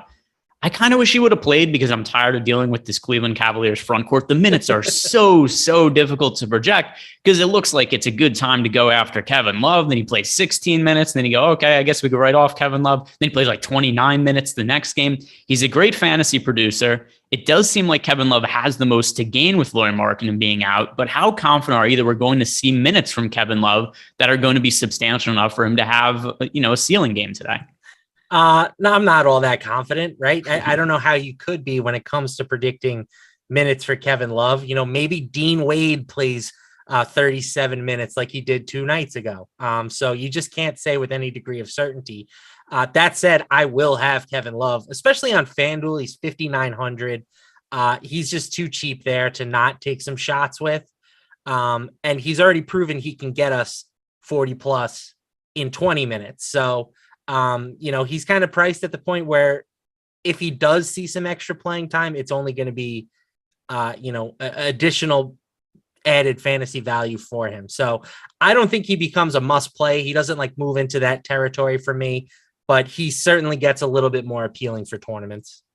I gave him 26 minutes just now. That still gets him to low 30s fantasy points for me, which at 6,400, I have to consider him viable on DraftKings. 6,400, Could he bust that salary? Yeah, and who knows? He might go play 18 minutes again because this team's rotations, like we said, has been impossible to predict, and there's no consistency. But just the idea for me that I was able to give Kevin Love 26 minutes and he doesn't look terrible at a 6,400 salary, and there's clearly upside for him to play more than that. I'm trying to be conservative because if I give Kevin Love 30 minutes, then all of a sudden he just pops up in a bunch of lineups, and then I'm at the whim of JB Bickerstaff's rotations, which I don't want to be the case. But I'm going to rerun my lineups giving Kevin Love 26 minutes, and I think I'm still going to be getting to double-digit exposure of him in those limited amounts of minutes. So I like the upside there. I think that it's hard to totally avoid, but it's also pretty hard to feel good about. So I'm curious to see where the ownership ends up with Kevin Love, but there is pretty good upside in him, in my opinion, at 5,900 on FanDuel and 6,400 on DK. And I'm also curious to ask you, what's an ownership number you feel comfortable with Kevin Love? Because we just talked about all the variants. There's clear upside, clear downside too. Where do you feel you're going to end up landing with him? I guess it's kind of going to depend on what the field gets to. If the field is playing him at 20% or greater, then I will probably be underweight. I think right now 10 to 15% is probably about where I feel most comfortable at. I'll say that's a good number because I just ran my new set of lineups, and as it's running, it looks like that's right where I'm going to be, is in between that 10 to 15% number. So we'll see where that ownership ends up being. If he ends up being contrarian, maybe I'll up that a little bit. If he ends up being really popular, maybe I'll lower it a little bit. So that'll be something that definitely determines some of my exposure here. But getting back to some of the guards that we have to consider on this slate, and one in particular we did not really touch on from the Spurs is going to be Josh Richardson, who has shooting guard eligibility over on FanDuel, also on DK 3,600 shooting guard small forward eligibility, sub 4K price tag on both sites. Do you think he's going to start today? Because I'm really not sure what that Spurs starting unit's going to be. Yeah, I mean, he started their last game, so that certainly bodes well. He's played at least 30 minutes in 2 of the last 3. The bigger issue than the minutes is just that he hasn't been all that productive on a per minute basis. Now, you can probably bank on a little bit of improvement when you're not sharing the ball with DeJounte Murray and Keldon Johnson. But it's really been the per minute production more than the minutes for Richardson of late. I think he is in the playable range for me for sure. But I have him, clearly below Trey Jones and Lonnie Walker in the guard pecking order.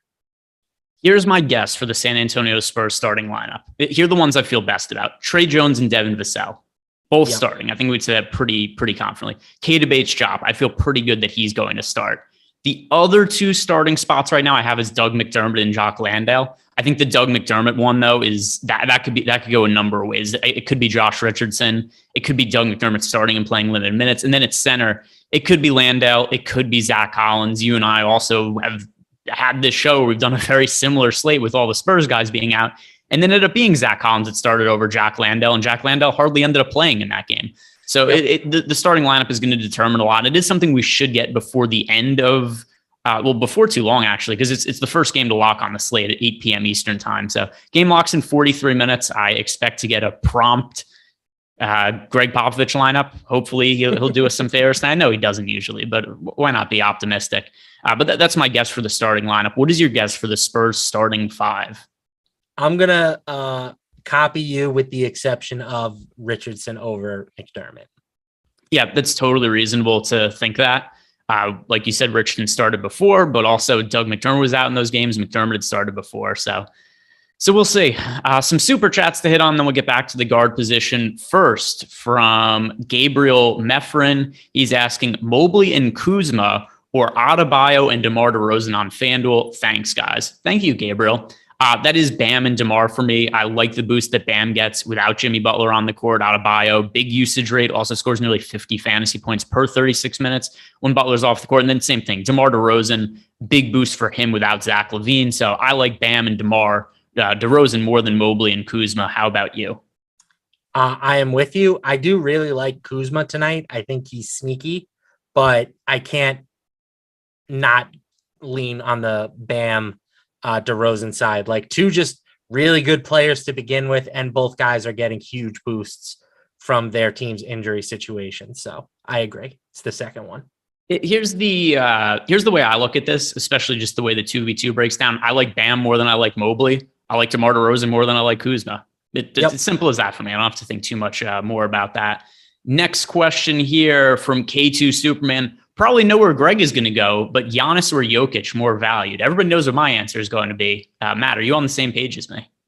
My guess is no. I really, really like Giannis Antetokounmpo tonight. I think he is my preferred stud option. If you look over the past month, Giannis has been better than Jokic on a per minute basis, 0.9 versus 0.89. So we're really splitting hairs. But the big difference is that Giannis his workload isn't as cemented in stone as some of these other guys, right?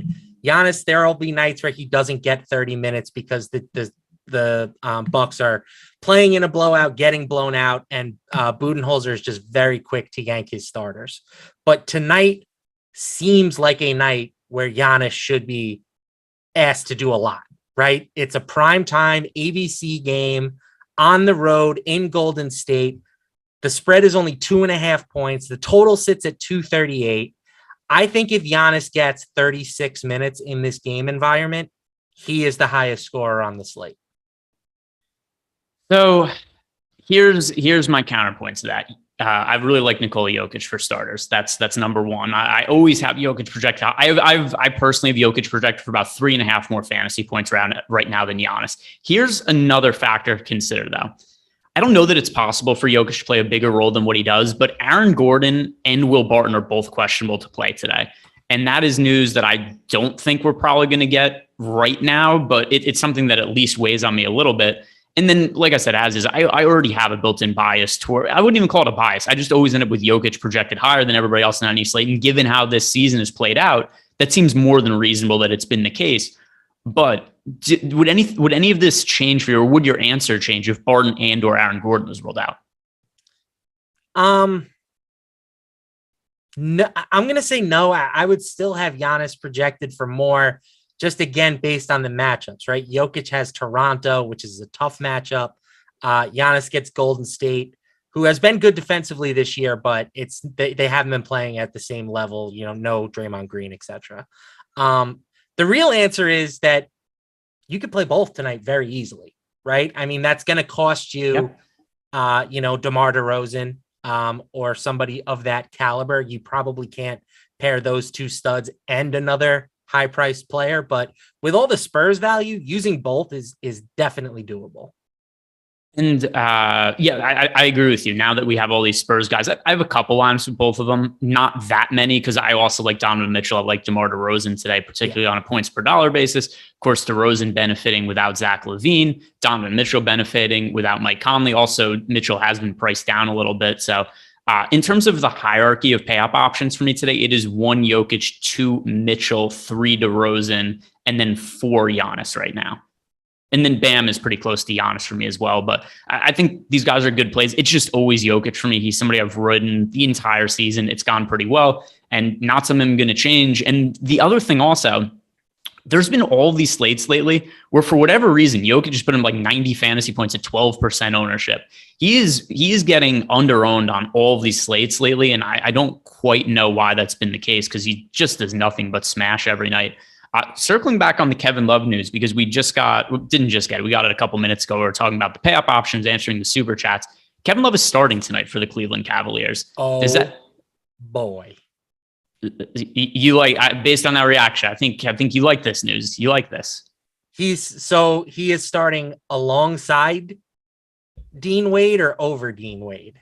So the starting lineup for it's a weird starting lineup. It is Garland, Okoro, Wade, Love, and Mobley. Gross. First off, I think the Bulls are gonna win this game and cover. So we'll start with that. But yeah, I think you have to give Kevin Love a boost, right? I mean, the thing we've been talking about, the biggest concern with him is minutes. And you would think as a member of the starting unit, his minutes are more secure than coming off of the bench.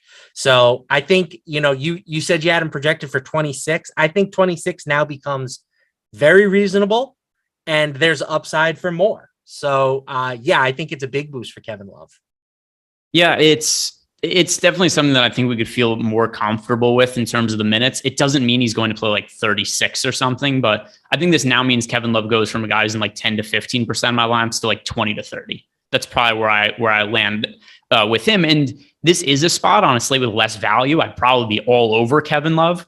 And I mean, to an extent, he's going to be in, 25, like a quarter or a third of my lineups. But it's still a slate where there's so much value on San Antonio and there's so many good guys to pay up for that it's hard to go crazy, crazy high exposed to anybody in the mid-range for me. But Kevin Love, probably the best mid-range option on the slate now. Would you agree with that? Yes, absolutely. All right, so let's get back to talking about other guards now. And we've talked about the Spurs at length. If there's anybody else you guys want to ask us about, definitely throw in any questions to that. Oh, by the way, we just got the...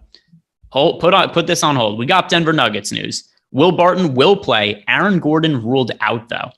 With Aaron Gordon out, what do we think we're going to see happen in the Denver front court? Is it possible for Nikola Jokic to have more usage? Is it possible? No, I don't think it's a big difference. You take Aaron Gordon out, you put Jeff Green in, they're like the same guy.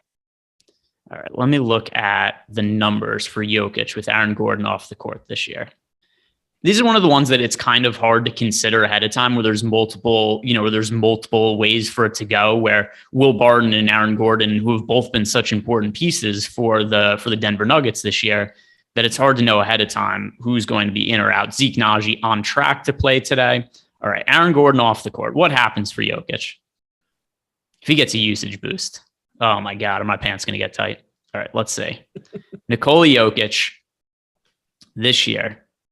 Oh, you better believe he gets a 2.4% usage bump with Aaron Gordon off the court this year. Not massive, but it matters. It matters. 2.4 is pretty significant. Aaron Gordon, his usage rate's a little bit higher than I would have thought. He's at 19.4%. Jeff Green's at 16.8%. So there's basically your 2.4% right there. I think what this means for me is I'm just going to end up with more Jokic and Giannis double lineups, because now I also feel more comfortable using a guy like Kevin Love. It makes me a little bit less feel like I can get away with, fading some of the other, higher mid-range guys, the DeRozans of the world. So, I think it has to be considered a positive, right? You ran the numbers, it's a positive, but like you said earlier, what more can this guy do? Realistically, how much more can he do? We're about to find. Well, I mean, a couple games ago, he scored almost 100 fantasy points. So, what are we going to say? If there was no Aaron Gordon that game, he would have scored 105 or something. Here are the recent games for Nikola Jokic. He had that game where he rested with. It was a rest game against Houston. Since then, 95 fantasy points against the Pelicans, 75 against the Warriors, 77 against the Kings, and then last game, 54.5 against the Warriors. His usage rates in those games, 33, 32, 39, 39. So what more could he do based on those numbers? Not much more. But if he's averaging like 80 fantasy points over his last 4 games, do we even care? He's really good at basketball, Greg. I mean, I feel like we're just kind of circling around that same point. If you want me to say that he is better than Giannis on this slate, I'll say it if that will make you happy. But I still have more Giannis in my lineups at the moment. I am not going to make you say anything. I'm just looking at some numbers here, but I do think it is pertinent. Is there anybody else here now that we're going to want to get to from Denver? So, in fact, actually, it is not Jokic who sees the biggest boost with Aaron Gordon off the court. It is Will Barton who sees a 3.9% usage increase. I have not had much luck rostering Will Barton as of late, because what luck is there to have rostering Will Barton as of late? He's been terrible for a very long time. If you've played Will Barton on any slate lately, it's gone poorly. But does this kind of usage increase, or just Aaron Gordon being out, does it do anything for you in terms of wanting to get to Will Barton? Nope.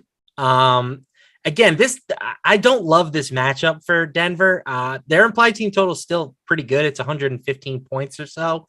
But Denver is all Nikola Jokic, right? I mean, the guy who's been kind of their 1B recently has been Monty Morris, but he's kind of been priced up on this slate. So I don't have a ton of interest in him.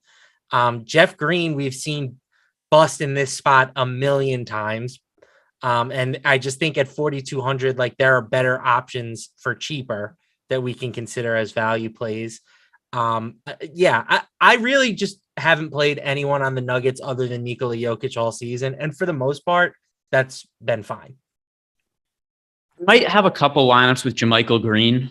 We've seen his minutes in like that 18 to 20 range as of late, although a couple weeks ago he did have games with 25 and 22 minutes. I think there's an opportunity for JaMychal Green to play extended minutes off the bench, and nobody's going to roster him. So I have a feeling if I play like 3% of JaMychal Green, I'll probably be overweight to him. That's obviously not a confident play, but I just want to point out that I think he's going to end up in a couple lineups for me. I'll see. I'm going to give him 22 minutes and see if that gets him into some of my lineups. Anthony Edwards will play today. Will start. Also, Bones Highland expected to play. So let's get back to talking about the other guards. And How are you handling Donovan Mitchell today? Because he's somebody who I really, really like getting to. And my favorite secondary star options, we've got Jokic for me as the top guy in terms of just really stud pay up option. But then we've got DeMar DeRozan, Donovan Mitchell as secondary options. Very curious to me that for whatever reason, DeMar DeRozan has shooting guard eligibility today on was it FanDuel that has him with shooting guard eligibility? Yeah. DeMar DeRozan is shooting guard, small forward eligible on FanDuel. He's played 0 minutes at shooting guard this year. That's where he's been all season, though, Greg. But it doesn't make any sense at a certain. I know. They didn't have him at power forward, guard, small forward, and then power forward on DraftKings. They didn't have. There wasn't. Maybe I'm just getting my signals mixed a little bit. There wasn't one point where DeMar DeRozan was a power forward on FanDuel. I only remember him being a power forward on FanDuel on DraftKings. Let me see. It's totally ridiculous, though, because DeMar DeRozan, let's see if I can look up his positions. No, it's not listed in Fantasy Cruncher. But yeah, either way, they give him shooting guard eligibility. He's not a shooting guard. Yeah, it's also going to screw up some of the all-NBA teams, I think, because there's a chance they're going to end up listing him as okay, now we've got another news. Fred VanVleet is out. So really quick, let's talk about where do you stand on Donovan Mitchell and where do you stand on DeMar DeRozan? Then we'll talk about Fred VanVleet. I imagine that I'm going to be underweight on Donovan Mitchell. It's nothing against Donovan Mitchell. I played a lot of him yesterday with no Bogdanovich in the lineup. He's seen one of the biggest usage bumps on the team with Bogdanovich off the court this season. And he's been really good in games without Mike Conley. He's been at 1.28 DraftKings points per minute. So it's not that I don't think he's a good play. I find myself going with more stars and scrubs type builds that don't really allow for an $8,600 play. He's got a negative leverage score in the boom bust tool, which makes me feel, okay about being underweight on him. Basically anytime that I have a chance to get to Giannis or Jokic, if it means sacrificing Donovan Mitchell, for the most part, I'm going to do it. All right, let's hit on these Toronto Raptors. I'm pulling up the numbers with Fred VanVleet off the court. By the way, one other piece of news here, or a couple pieces of news. We've got a Bulls starting lineup. We've got a Heat starting lineup. The Heat, Lowry, Vincent, Robinson, Tucker, Adebayo starting. So Gabe Vincent has very quickly gone from out of the rotation to starting again with the absence of Jimmy Butler. And the Chicago Bulls starting lineup, Dosunmu, White, DeRozan, Green, and Vooch. So let's try to handle these things one at a time with these news items, starting with Fred VanVleet. With him out of the mix, how is this going to impact other players on the Toronto Raptors for you? Yeah, I mean, Gary Trent has been the guy that we have historically seen take over the scoring load for the Raptors whenever VanVleet has been out. He's upped his usage rate 5% in games without VanVleet this season. Brings him up around a DraftKings point per minute.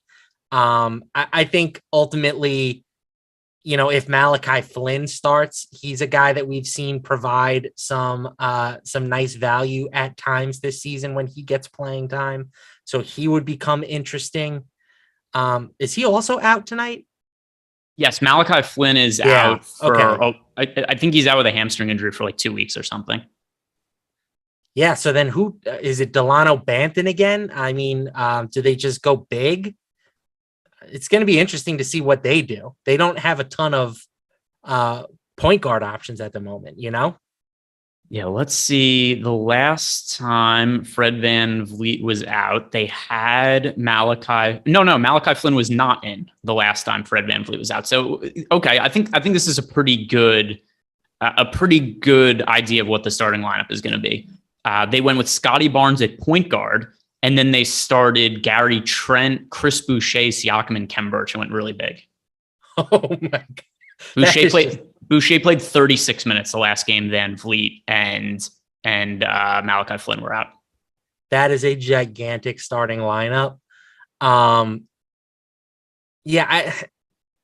I guess Gary Trent is the guy that I would lean on the most. I mean, he's coming off a pretty big game in his last outing, but Gary Trent is also priced up compared to what we've seen from him in the past. 6,700.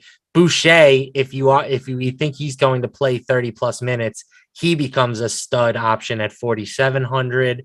Maybe we can sprinkle in some Thad at 3,400. But yeah, I think based on what you're saying, the lineup was in their last game, Boucher kind of has to be the priority here. Yeah, and Chris Boucher's price for today, he is 4,700 over on DK. Obviously, that's a pretty favorable price point. If he's going to get the same minutes and start, 47 on FanDuel as well. And people are saying, how do we not know Barnes is going to put, just because they did it last game doesn't mean they're going to do it again. I know that's what they did last game. I assume that is what they're going to do. It's not a guarantee, though. I think for now we can make our lineups assuming we want to get to a lot of Boucher. We might have to pivot if the lineup ends up being something else. But as of now, Chris Boucher has just become a very, very strong value option. Where does he stack up against the likes of the San Antonio Spurs values? I think if we're talking front court values, I like him more than the Spurs forwards just because I think his upside is significantly higher. I would probably have KBD still as like the top points per dollar option at forward. I mean, again, he's minimum priced, so he's a third of the price tag of Boucher. But we know that Boucher has legit upside. He's a fantasy point per minute plus type of dude. So I think that's money well spent potentially. All right, let's hit on some questions we have. Then we could hit on those starting lineups we got before. First, Curtis McMillan, Adebayo or Garland on FanDuel. I don't know how you're playing on FanDuel, and those two players are being considered against each other, but I prefer Adebayo. Are you confused by that as well? Yeah, I mean, he must have a 2v2 that he's just turning into a 1v1 for simplicity's sake. I would take Adebayo as well.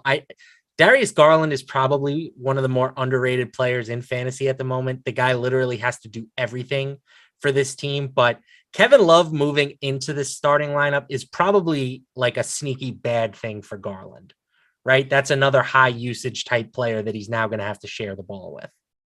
Yeah, and it's not even so much that I view it as a bad thing as much as Bam Adebayo is benefiting from Jimmy Butler being out, and Garland just doesn't get that boost from anybody else on his team being out. It's as simple as that for me. Bam Adebayo is a big usage rate and scores a bunch of fantasy points with Jimmy Butler not on the court.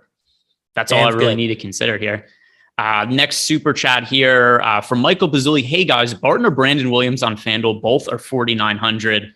What do you make of Brandon Williams? He sucked last game. He had a couple of big games before. One of my friends had texted me earlier in the day and said, "Is Brandon Williams any good?" I have no clue. I don't think the Trailblazers know either. I assume he's probably a replacement level player that's going to chuck while he's out on the court right now. This is how bad the Portland Trailblazers are right now. They are at home against a Washington Wizards team that's also not good. The Washington Wizards are on the tail end of a back-to-back. The Wizards are 7.5-point favorites on the road here. That goes to show how bad Portland is. We haven't really talked about Brandon Williams yet. How are you? I think it's easy to not really consider him on DK, but how are you handling on FanDuel where he's 4,900 and pretty popular? And then tying this into Michael Pizzulli's question, do you prefer Barton or Williams today?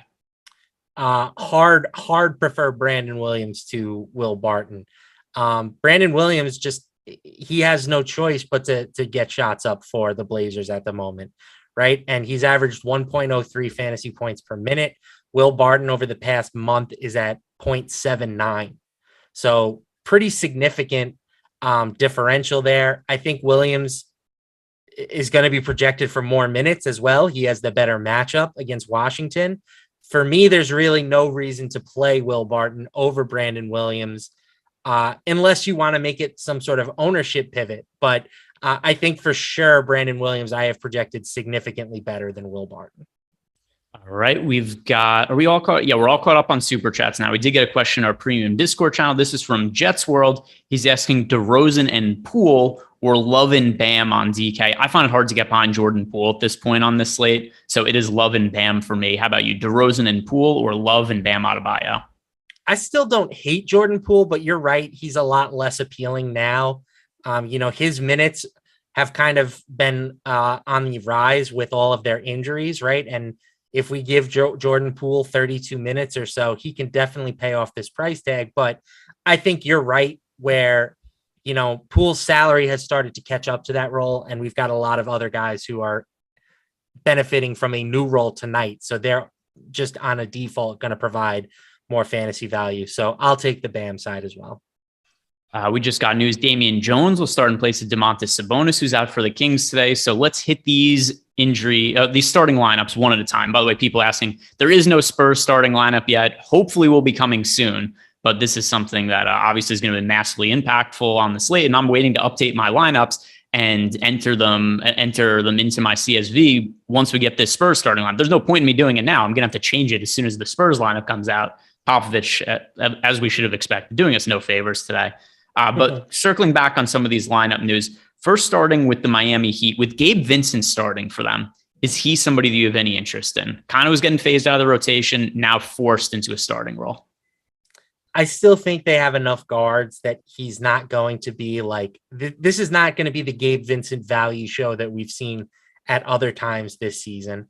Not to mention, in his he's started or he's played at least 29 minutes in 3 of his last 5, and he hasn't eclipsed 22 fantasy points in any of those games. So I'm cool with passing on Gabe Vincent now that you've got, you've got PJ Tucker who's in, you've got Dunk, you've got Max Strus. Like they have enough options that I don't think he's going to be like a huge value source, especially compared to some of the other options that are available. Next starting lineup here is the Bulls starting Dosunmu, Kobe White, DeRozan, Green, and Vooch today. Does a backcourt starting of Dosunmu and Kobe White, does that change your opinion on anybody on the Bulls, or is Dosunmu or White guys that you are looking to get to today? Yeah, I mean, Dosunmu has been great when given the opportunity this season to play big minutes, and I think he's pretty reasonable at 5K. The big question is how much is Alex Caruso going to cut into his workload? Because I believe it was reported Caruso 26 to 30 minutes. I believe that was the last thing I saw. That's a lot of playing time for a guy in his first game back. And those minutes are going to have to come from somewhere. I mean, yes, he can take Levine's minutes for this game, but he also might grab a few of Dosunmu's minutes as well. So I think he's fine at 5K, but he's not somebody that I'm like prioritizing either. We got the Spurs starting lineup, so this is going to be most important. We'll hit on this.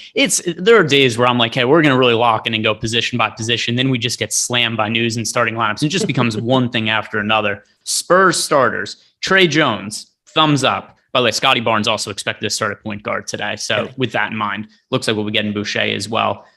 Trey Jones, Josh Richardson, Devin Vassell, Doug McDermott, Zach Collins. So neither of us were really close to being right here because we got McDermott and Josh Richardson starting. Collins is starting at center over Josh Landau. Richardson in my starting lineup, okay? But we were debating whether McDermott or Richardson would start, and it ended up being both of them.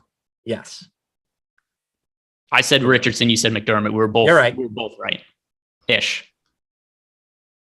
Yeah, so that's how I'm preferring to look at it. We were both right. Not we were both wrong. No, we were both wrong. We were asked to guess the starting lineup and we didn't get it. But what is your instant reaction to this? And I'll just lead by saying this piece for me. We saw this breakout not too long ago where Zach Collins started over Jock Landau. Landau did not play very much. I know Kaycock is out today, so maybe that will change things because Kaycock played last game. But with this being the Spurs starting lineup, who are you going to be prioritizing as value options? Yeah, I mean, I think the biggest change is I have to tone down my Bates-Diop exposure, right? Yes. He was somebody that I said was among the best value plays on the slate. Now that he's coming off the bench, he's a little bit more precarious. I still feel pretty good about him. I'm going to have exposure. He's been at 0.93 DraftKings points per minute over the past month. That's a great number. And he can pay off, a 3K salary off the bench. But, I think we should be giving boosts instead to guys like Doug McDermott and probably Josh Richardson too. I don't think I'm going to end up getting to McDermott anyway, though. I get he's starting. He's just so shitty from a points per minute perspective. We're really relying on him making threes. He's 3,300. So if I have him in some lineups, it's not the end of the world. But I was going to get to a lot of Keita Bates-Diop, and now that's just not going to be obviously not with Keita Bates-Diop. But I'm not going to be getting to as much of Doug McDermott as I was going to get to Keita Bates-Diop if that follows. Yes. I think I'll still have more K to Bates job for the record. I'm just going to even out the exposures a little bit. Yeah, and I'll give a couple more minutes here to Josh Richardson. That'll make him a little bit more appealing. I don't think I'm going to really get to Jock Landale at all here now. It was the same stance I took last time where it was going to be really popular, and I think I ended up playing like 10% Jock Landale. Probably going to be something similar for me, so that's something to keep in mind. Let's see. Jock Landale, the last time we saw this situation, he played 13 minutes. Not very many. That is not. What are you expecting? This is so difficult to predict. What do you think we're going to get from him from a playing time perspective? I would say Collins 20, Landale 20. I'm going to just split it. And does that make, is Collins somebody, because I know you had mentioned before you like Collins a little bit. I think there's enough value plays on the slate where I'll get a few lineups with both of them. Neither of them are super high priorities though. Yeah, agreed. Especially at center, like there are some other value options too. Like you've got Daniel Gafford, who's only 3,700. I think he's a better play than both. We've got the Kings situation. You know, I know you mentioned they put out their starting lineup, so we can discuss that. But yeah, there are other centers that I don't think we really need to dive into the poo-poo platter of Spurs big men. And then the other guy that is going to be impact, I assumed Lonnie Walker was going to potentially start also. Well, I don't think I put him in my starting lineup before, but how do you think this impacts Lonnie Walker is also going to be a popular option? Not at all. Neither of us predicted him to be the starter, so I don't want to double count it. You know, like we weren't expecting him to start. He's not starting, so I'm not going to penalize him for that. He comes off the bench and he's going to be a high usage player for the Spurs. That's what he has done when the team's been at full strength, and that's what he's done when the team has been out. You know, if you look at the team with, again, I'm looking at DeJounte Murray, Jakob Poeltl, Keldon Johnson, and Derek White all off the court this season. Lonnie Walker has seen a 5.2% usage bump. That's the top mark on the team, averaging just under a DraftKings points per minute. I still think he plays 30 plus minutes despite not starting. So yeah, I'm still just as high on Lonnie Walker as I was. Now let's circle back on that Toronto Raptors starting lineup. Once again, never nonstop here with some of the news. But now that we know that Scotty Barnes is expected to start at point guard, which I now assume means that we're going to get Chris Boucher starting at power forward, what does this do for you with the other guys on line? Both of us are going to like Boucher if he starts, but Pascal Siakam, Scotty Barnes, Gary Trent, how are you going to be handling these guys? And are you going to get to Thaddeus Young off the bench at all? Thad's interesting. I've played him so many times this year and it just hasn't worked. Yep.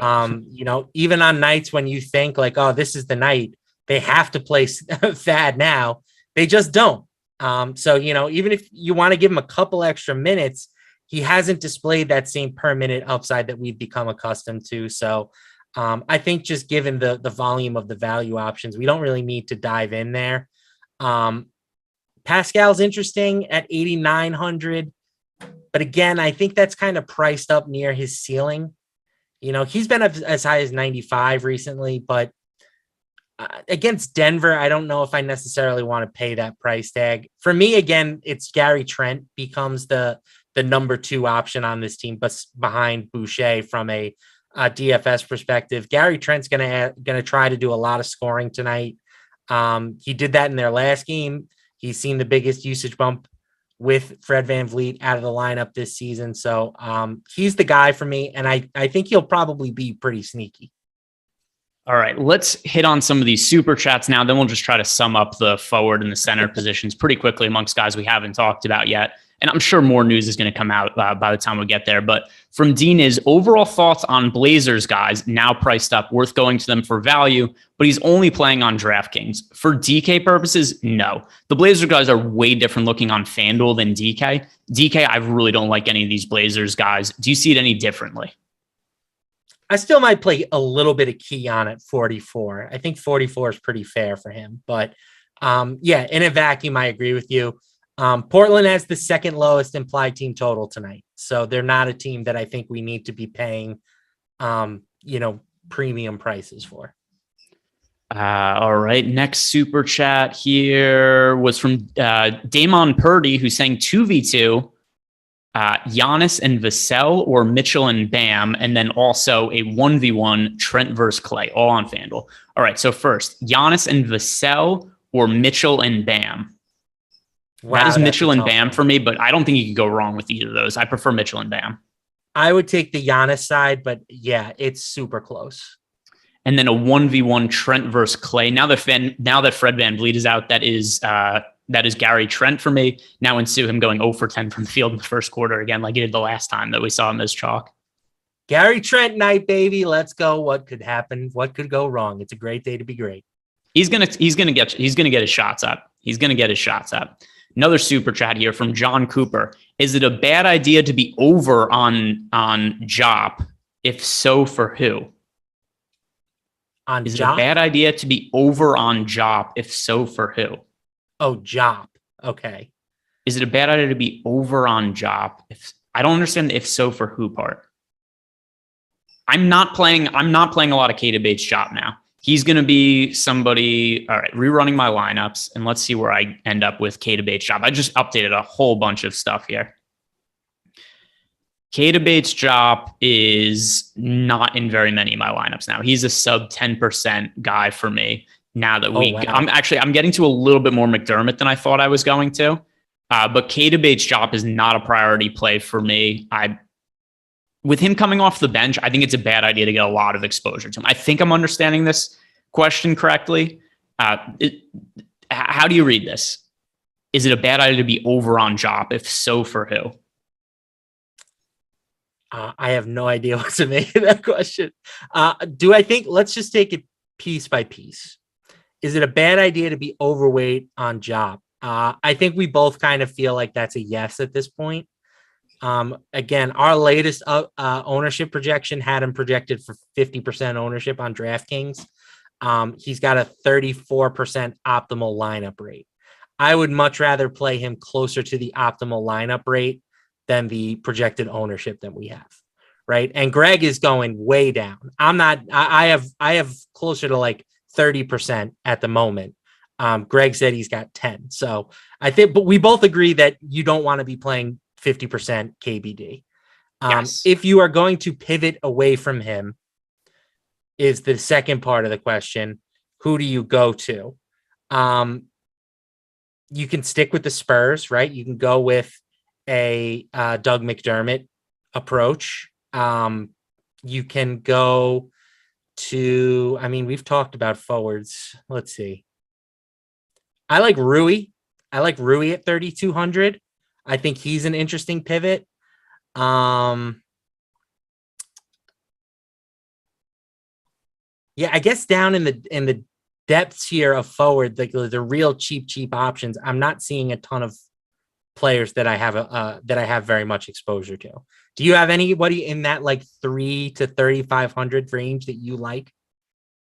At forward, I have some exposure to Rui like you do. Nothing really crazy though. I do have a couple lineups with Thad now, but once again, not a priority play for me. It's literally a couple lineups. There's nobody I'm really heavily exposed to in that price range. Right. Okay. So I think we're saying there's no real like direct pivot to KBD, but you might want to reconfigure some of your constructions. You know what I'm like? That's, I think, the way to approach it. All right. A couple more questions here in our premium Discord channel. First from Jets World. Boucher or Love points per dollar on DK? Assuming he starts, that is Chris Boucher for me. Do you agree? Yes. Yep. Yes. Next question from SW Oz. Mitchell or Halliburton on Yahoo? Assuming they're about the same price, that is Mitchell for me. For sure. Yeah, Donovan Mitchell. Halliburton's a good player, but Donovan Mitchell against the Kings, that's a pretty juicy spot. All right. I think we are all caught up now on our questions, all caught up on the super chats, unless something just got put in here, which we do not. So let's kind of quickly summarize the forward and center positions. Who are the guys that are high priority plays for you on this slate that we've just not gotten to at all because of all the news and everything that's happened? I mean, we've kind of grazed over DeMar DeRozan. He is like a bona fide stud target tonight that I think you can feel pretty good about rostering. Again, I will probably be underweight just because I have a lot of Giannis and Jokic combos at the moment. Rui is kind of my favorite of the value guys at 3,200. At center, I like Gafford at 37. Same. I like Rudy Gobert at 78. I think Gobert at 78 is a great price tag for him. I'll have some Vucevic at 8,200. And then Kevin Love at 64. That's kind of where I'm at. So Gafford down low, and then up to as high as Jokic and then Rudy Gobert. You know what changed my exposure a lot to Daniel Gafford? And I like Daniel Gafford as a points per dollar play with Kristaps Porzingis resting coming into the day. But with Zach Collins starting over Jock Landale again, I think that just is going to set up as a minute split, and it's hard for me to love either of those guys. As a result, I feel better about Gafford than I do about Landale or I do about Zach Collins. If Landale was to start, which I did think was going to be the starting lineup, I was going to be pretty heavy on Landale. Now that is not the case, that ended up boosting my exposure to Daniel Gafford. So obviously nothing has changed with Gafford individually for him over the last 30 minutes, but the Spurs starting lineup ended up with me getting to more of Gafford. He's actually my favorite value play as a center. Obviously, Boucher is also a really strong option, but he's only power forward eligible over on DK. FanDuel, I'm pretty sure Boucher is power forward and center, which yes, he is. So on DK, I prefer Daniel Gafford as my favorite value option at center. On FanDuel, it's Chris Boucher because he has the center eligibility. Do you think we see those same minutes from Boucher that we saw the last time that he started? I think it's reasonable to give him. I mean, 36 might be high, but 30 I think is very doable, and that's more than enough for him to return value. Are you taking the dive on any of the Sacramento guys? I mean, have we gotten? Is Richaun Holmes definitively in, even though he's not starting? Richaun Holmes is in. Damian Jones is starting. Okay, yeah. So that kind of cools me on Damian Jones. Like otherwise we could have gone to him at 4,400 on FanDuel. Yeah. But yeah, with Richaun Holmes back, I don't think we need to dive into that situation. Yeah, that's where I'm at as well. I think it's going to be a time split. I don't know how much we could expect in terms of playing time from Richaun Holmes, but even if he plays 18 minutes, those are going to be minutes that come directly from Damian Jones. I don't envision there's going to be long stretches of time where Jones and Holmes are sharing the court together. Something else to consider. They're playing against the Utah Jazz on the road. It's a very difficult matchup. There's a lot of value on this slate. It's hard to get to everybody, and this is probably a spot that I'm just not ultimately going to get to, even after I end up late swapping. As for other guys we haven't talked about, I ended up getting to a lot of Siakam now that Fred VanVleet is out, which hasn't gone all that well as of late. But Siakam did play better last game. He ended up scoring 52 fantasy points in a tough matchup against Phoenix. Toronto needs to rack up wins, and I know that Nick Nurse has said that he wants to limit some of the playing time of his starters. It just isn't viable with Fred VanVleet out. I mean, the reason Fred VanVleet is out is because he's been playing a starter so many minutes. So it's a self-fulfilling prophecy of sorts where he wants to play these guys limited minutes, but they need to win games to get into the playoffs. And then he plays them extended minutes and then they get hurt. As long as Siakam's in there, I think he's probably going to play around 40 minutes. And it seems crazy to project somebody for over 40 minutes. But if I was to set a line for you, over under 40 and a half minutes for Pascal Siakam, are you taking the over or the under on that? Over. I'm going to take the under just out of this game might get ugly with how bad Toronto's lineup looks right now against Denver. I'll take a slight under, but I think his median expectation is right around 40 and a half minutes. As for the self-fulfilling prophecy, I like to call those the fat bastard situations, right? I eat because I'm not happy, and I'm not happy because I eat. Yeah, it's the same thing, and this is how big of a liar Nick Nurse is. He said that he was going to limit the minutes of these guys, and then I think it was 3 days later, and people have heard me say this a million times, he ended up playing Pascal Siakam 54 minutes in an overtime situation just after that. We're approaching lock here, guys. Do not go anywhere, though. Matt and I are going to be sticking around to talk about prize picks. We're going to be talking about whatever ends up happening with sweat situations in the game, any starting lineups that come out that are different than we expect, any kind of late scratches. We'll be hitting on that. Also, if you're signing up for prize picks for the first time, use the promo code Awesemo, get up to $100 bonus on your first deposit, and get yourself 1 free month of Awesemo Plus Platinum. Is Matt lost? What happened? Like wandering around your room there. Well, can't find my jewel, and I'm going crazy. Oh my god, the worst thing ever when Matt can't vape during my ad reads, which is one of my favorite. It's the thing that people aren't aware about because they don't see it, because Tyler is the producer, a little behind the scenes thing. When I'm doing my ad reads, we end up either covering me or we go to a one-man shot of me. So Matt is off the screen. And what ends up happening is Matt takes some puffs of his vape during that time. And I could see that is what happened is I'm starting to do my read, and Matt is scared. He's like spinning around in his chair looking for it. Did you get it? Found it. There we go. Would you like me to kill some more time? Yeah, let's start that from the top. All right, we're gonna do another ad read so Matt could get his puffs in. Anyway, guys, stick around. And if you are heading out, do us a favor, like the video, subscribe to the YouTube channel. It does a whole lot to help us out. And it lets you know when all of our shows go live. And of course, we have more than just NBA content covered. We have had NHL on the channel today. We also covered MMA, which is something that I'm also watching at the same time. Drew Dober just totally broke the slate, which is fantastic for me to see. Now let's hit on some prize picks. And if you guys are not already using OddsShopper, this is a free tool to use, very valuable over at awesemo.com. Help you identify some of the best prop bets in all of sports betting, as well as find some of the best values over on prize picks. We also have a premium sports betting package in our Discord channel now. And if you sign up using the promo code, let me see those picks. That is, let me see those picks. Don't get that confused for anything. Don't make this something you yell at Matt where you think that it says something else what it is. Let me see those picks. Sign up using that promo code at checkout. You get full access for only $15. Did that kill enough time for you? Oh, yeah, that was perfect. Thanks, buddy. All right, wonderful. Let's do some prize picks now. You got OddsShopper pulled up? I do, and I got one already. Fired up.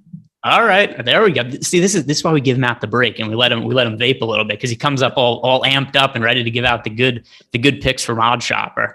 It's a guy that we just talked about, Brandon Williams. His points prop is set at 15.5. We have him projected for over 20. Over 20. That's a massive discrepancy. Expected win rate 74%. So that feels like a pretty nice place to start. Yeah, this is a tough one for me because I have no clue what to make of Brandon Williams. It's not to say I like the over or the under. If I had to pick a side, I would go with the over just because it is in line with our projections. I had no clue what the hell to do with this guy, though. There's so many guys out for Portland. It stands to reason he's going to shoot a lot. Here's his usage rate over the last few games: 31, 27, 35, 33. I have no clue if this guy is any good, though. No clue at all. What's your feeling? Is he a good player? Is he a replacement level player? Is he just probably closer to replacement level than good? But, again, he shot the ball at least 13 times each of the last 3 games. He didn't make anything in his last game, which is not good. But 27 points, 21 points the 2 games prior. The poor performance came against the Jazz in just 26 minutes. So much easier competition today against the Wizards. I like that number a lot at 15.5. I think 20 might be aggressive, but I think over 15.5 is very doable. It's certainly doable. Once again, if I had to take a side, I understand that's what our projections say. I have him projected for right around 16 points today. I had no clue what to make of Brandon Williams. And I think people are way too confident in that he is going to be some just smash fantasy play going forward when we see him. His ownership projection has come down over the course of the day, But earlier in the morning, he was projected for like 80% ownership on FanDuel. That got leveled out as more value options opened up. But I was doing the strategy show this morning. I was like, no way am I getting to 80% of Brandon Williams or whatever that number was earlier in the day. But once again, if I had to take a side, it would be the over. What else you got there that looks appealing? Let's see. What else do we have here? How about, this is a prop we've talked about quite a bit. How do you feel about Steph Curry over 6.5 assists? He's had 2 or 3 straight games where he has been a poor distributor of the basketball. He's got 3, 5, and 1 assist in his last 3 games, but he's still averaging over 7 assists per game with Draymond Green out of the lineup tonight. We think this is going to be, a high scoring game environment against the Bucks. To me, this seems like the perfect time to sort of hop back on the Curry assist bandwagon. Last time to do it too. Draymond Green now expected back on Monday. While we're talking about this as well, just introducing another sports betting angle. What do you think of, because I was on Draymond Green for Defensive Player of the Year earlier in the season. Now he's gotten hurt, and I don't think that he's going to win. But the player's gained the most steam as of late is Bam Adebayo. Bam also missed a bunch of time with a thumb injury. They've played roughly the same amount of games. And with Draymond's return impending, do you think he's worth a long shot for Defensive Player of the Year? He could be found for up to 50-1. Yeah, it might be worth a sprinkle. I wouldn't expect him to win, but again, when you're talking 50-1, like I think we can feel pretty good about the fact that he's going to close at less than 50-1, right? So you're going to be gaining value. Is that worth anything if he doesn't actually win? No, but it does make you feel good about yourself. So if you like closing line value, I think that's a great bet for you. Who would you vote for Defensive Player of the Year right now? It's a tough season. It's a tough season to pick Defensive Player of the Year. I thought Draymond was a lock before he got hurt with his back injury. Is it crazy if I want to give it to Herb as a rookie? Yes. It's absolutely ridiculous. I haven't seen anybody make more impactful defensive plays this year than that guy. He hasn't played all that many minutes, and the Pelicans defense is not good as a team. And it's pretty hard to measure individual team defense. But I tend to think that if you're Defensive Player of the Year, you shouldn't be on one of the teams with the worst defenses in the entire league. Okay, that's fair. I mean, Giannis is always somebody that I'm fine with giving the award to, but the Bucks defense hasn't been all that impressive, especially of late. Yeah, it's a tough year. Maybe this is a year to hop on a long shot. These are the top 10 teams in the league by defensive efficiency. Number 1, Golden State. Number 2 is Boston. Number 3 is Phoenix. 4 is Miami. 5 is Cleveland. 6 is Dallas. 7, Memphis. 8, the Clippers. 9, Utah. 10, the Knicks. Milwaukee, 14th, right around a league average defense this year. Talking about New Orleans, they're at 22nd. And nobody else that would really be considering here. So yeah, I mean, the guys who, typically mainstays in this situation, one being Giannis. The Bucks just have a league average defense this year, and Utah's down to 9th this year. Utah's oddly had better offense than defense in the regular season. It should have been Draymond Green. I'm still salty that those bets aren't just going to win, but he missed all that time. Bam Adebayo is another one who I also would consider. It's a tough award to bet on. Tough award. We've got Marshall White in the chat saying, what about Robert Williams? I think Robert Williams also could be a potential candidate. There's like 10 guys that could win this award that I wouldn't be mad at. Yeah, the Celtics quietly, or maybe not quietly, it only seems quiet to me, have just been a juggernaut of late on the defensive end. So I wouldn't hate Bob Will winning one. But again, I don't know if you look at some of the defensive metrics, I don't know if Robert Williams is even the best defender on the Celtics. He's the best rim protector, but Jason Tatum grades out very favorably in defensive metrics. So I don't know. I'd have to really dig into this, but it's I haven't given the Defensive Player of the Year much thought at all. It is going to be a very interesting race. Yeah. Either way, I just thought it was worth bringing up here with Draymond Green's return impending, and you bring up Steph Curry. The very, very shortened version of that answer is Steph Curry. I know that I went a very roundabout way to give an answer to say over. Over 6.5 assists for Steph Curry, the over on that number. He's played totally differently with Draymond Green on or off the court this year. When Draymond Green comes back, we're going to see a spike in Steph Curry's usage. We're going to see a decreased assist rate as the offense kind of plays through Draymond Green as the point forward. Steph has to play that role when Draymond's out. So I pretty regularly have him projected for, mid 7 assists. In these spots where Draymond isn't there. His assist prop has hit a whole bunch in recent games. So I'm on board with you. I like that number. I know I took a very long time to answer it, but that's where I'm at. A very long circuitous route. And the good news is on Prize Picks, it's actually 6 assists. So we even get the push if he hits 6 exactly. So see if any of these games have started yet. Do we have anything to sweat yet? Of course not. Why would we? I'm kind of curious to check some of the ownership on the Spurs guys, though, because that was JL818, James Harden for Defensive Player of the Year. I think not. With that said, Harden's a much better defender than people give him credit for. When he wants to be, yeah. Defense is 75 to 80% effort. And Harden's a very good post defender. Well, shorty thick. Yeah, dude. He's not like Kyle Lowry thick, but he's close. And yeah, by the way, Tyler is right. Roundtree absolutely did just destroy. By the way, that was an illegal blow, was it not, Tyler? He clearly kicked him when he was down. That should be a DQ. He says men's on men's. Yeah, we'll see. All right, what is the ownership here? I'm going to have to just scroll through some lineups on DK. Trey Jones, 70% owned. DeMar DeRozan with a turnover on the first possession of the game. He's 26%. Are you panicking yet? Lonnie, yeah, absolutely. And he's so popular, though. It's not like I'm that much different than the field on him. Here's something I'm surprised at. Devin Vassell, only 25%. I thought he was going to be more popular than that. Yeah, when you get a situation like the Spurs, I think the more expensive players can occasionally be overlooked.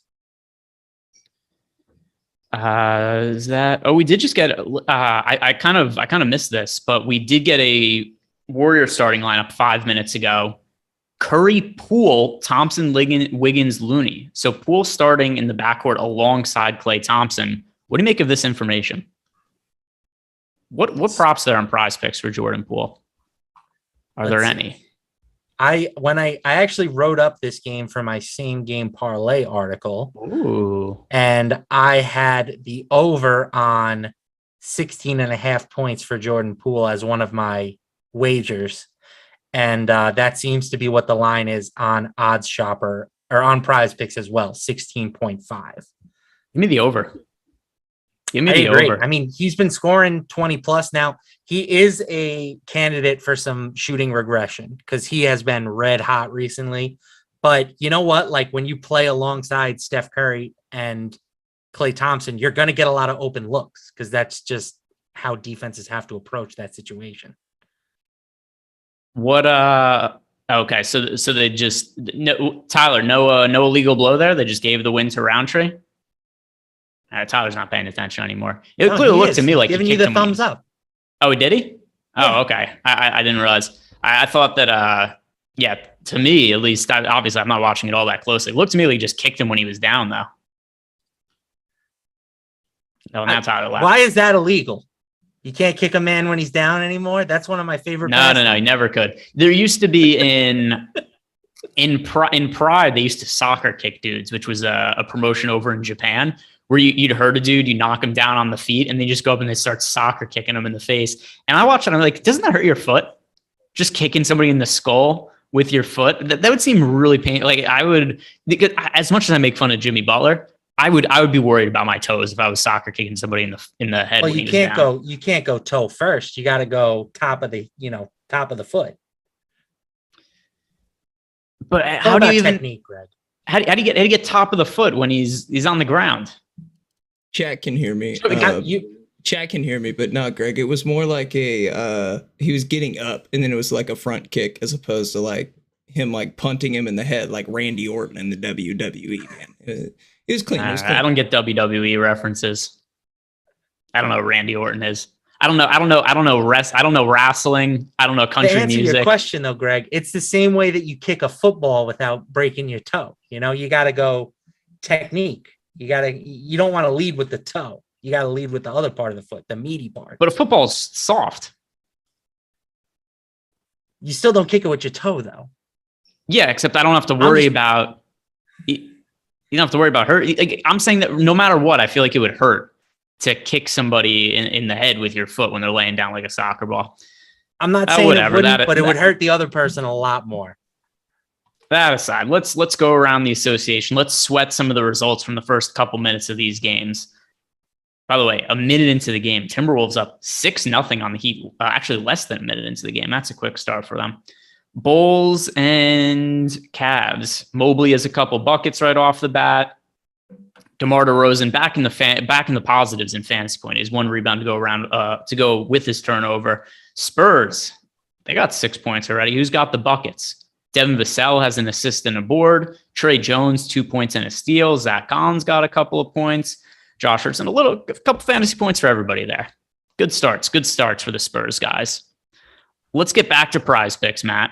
Tell me what else looks good over on Odd Shopper that we might be able to bring over to prize picks. I'm with you. I like Jordan Poole over 16.5 points now that he's starting. Do I have to go Odd Shopper or can I fly solo? You could go solo. You could do it however you want. And also one thing, because Blitz just said, did Greg say wrestling? Yeah, there's a difference between wrestling and wrestling. There's wrestling, the actual sport. And then there's wrestling, which is, 2 guys get half naked, do a bunch of steroids and tackle each other for a little bit for Tyler's entertainment. Oh my God. Rudy Gobert out today. Oh my God. What is going on here? First of all, I'm now just erase everything. I'm usually logged into sports books over the course of the show just because of these kind of situations. This, I thought we were past the news, but now I'm looking to see if I could find any Hassan Whiteside props really quick. Do they have any of those up on prize picks? There are not Whiteside props. No.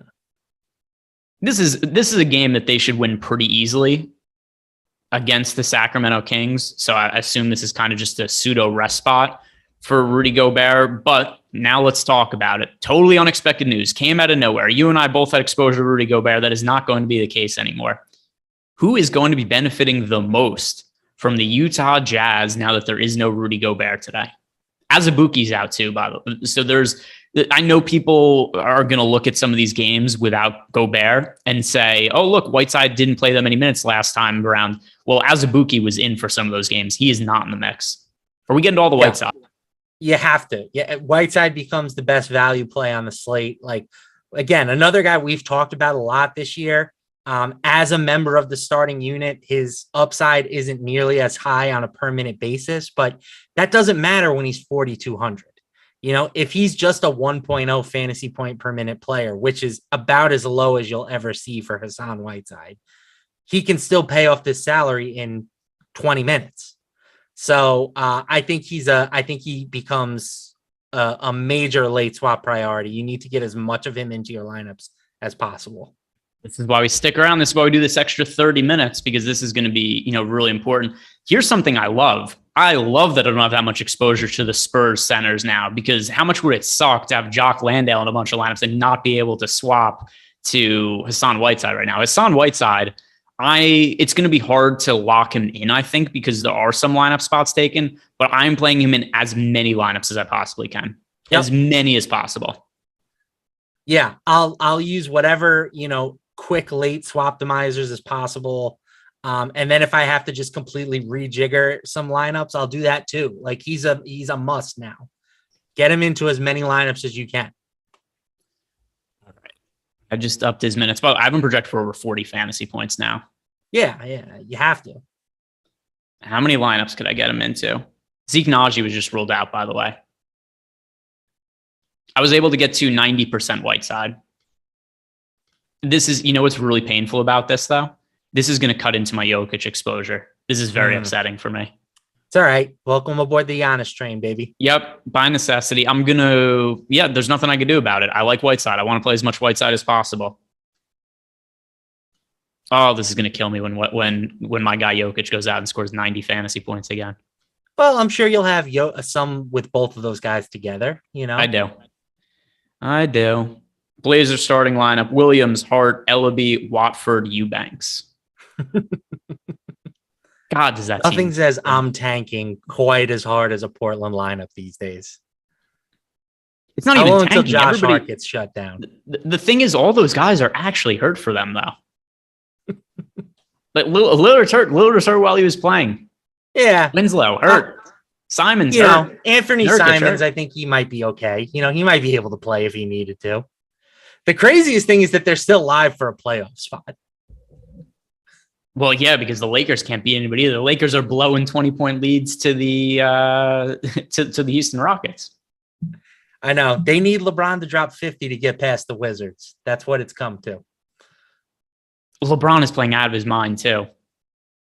He could really not be playing better. Every time I talk about this guy, I feel like I have to defend him, to older basketball fans or just people who don't like the NBA, which, you can ask me, why am I having these conversations? By the way, McDermott hurt. now Bates Shop is going to go crazy. Yep, the Bates Shop donkeys are going to get there. Yeah, because he checked in. Yeah, McDermott got hurt 3 minutes into the game. Had to go to the locker room. Fantastic. Yeah, LeBron James, in my opinion, is the greatest basketball player that's ever lived. Michael Jordan had a better peak. He did it for like 10 years. Okay. LeBron has been the best player in basketball for like 20 at this point. I don't even understand some of the comments we get in YouTube chat. So people asking us about Hassan. Any question that has Hassan Whiteside, the answer is Hassan Whiteside. Unless you're just asking me who's going to score more fantasy points, outright Hassan Whiteside or Nikola Jokic, it's still going to be, the answer is going to be Jokic. I mean, the answer is going to be points per dollar. The answer is Whiteside against everybody. The only thing is going to be, if you ask me who scores more fantasy points, Jokic or Whiteside, then it's Jokic. Play Whiteside. If you're considering Whiteside or Boucher, Whiteside. If you're considering Whiteside or, I'm trying to think what other value option, Daniel, Whiteside or Gafford, that could be another popular one. Whiteside. Always Whiteside for this time now. Whiteside. Looney or Whiteside? Whiteside. Play Whiteside. Yeah. Let's look at some of the other prize picks props. Does this change anybody else on Utah for you? Does anybody else look better?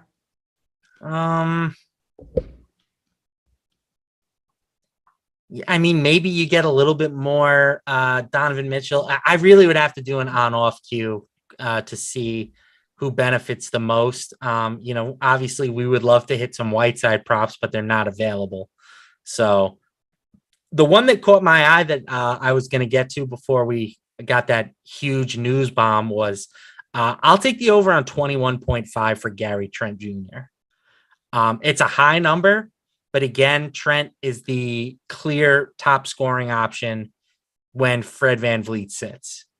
He's averaging, over 22 fantasy or over 22 points per game. So it's not like he's crushing this number, 22.8 to be exact, in 36 minutes.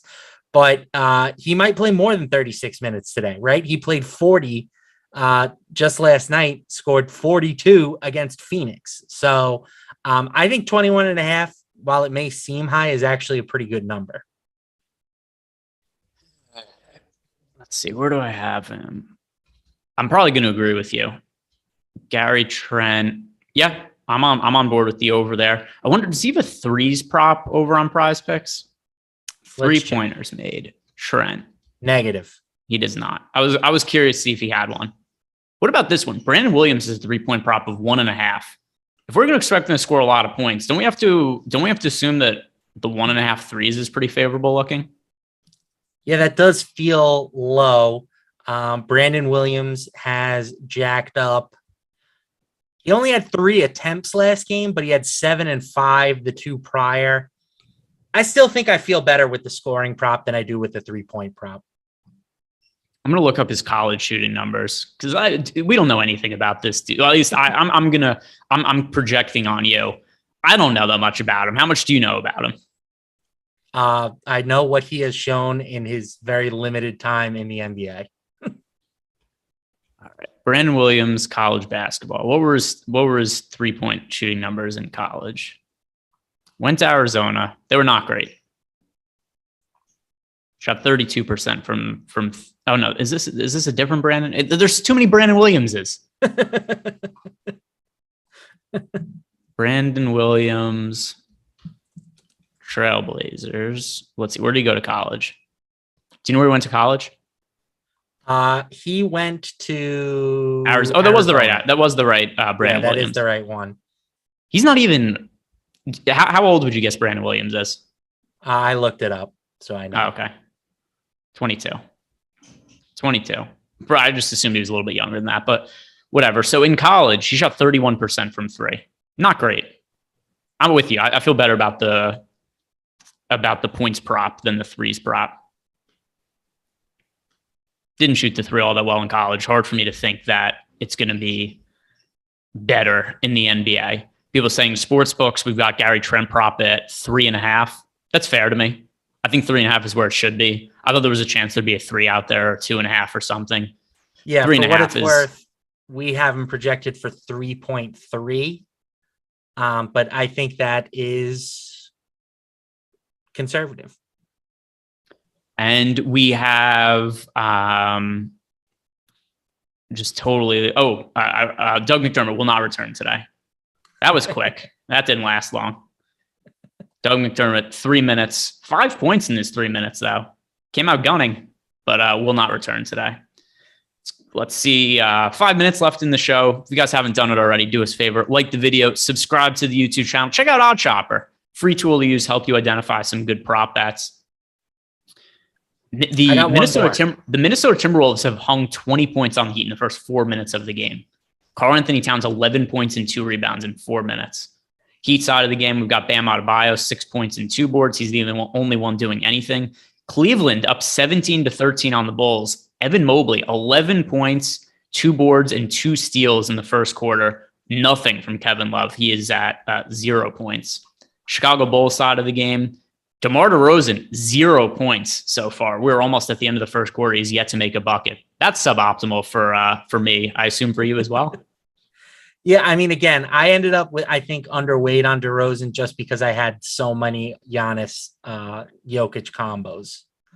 But so I think him busting would actually probably be a good thing for me.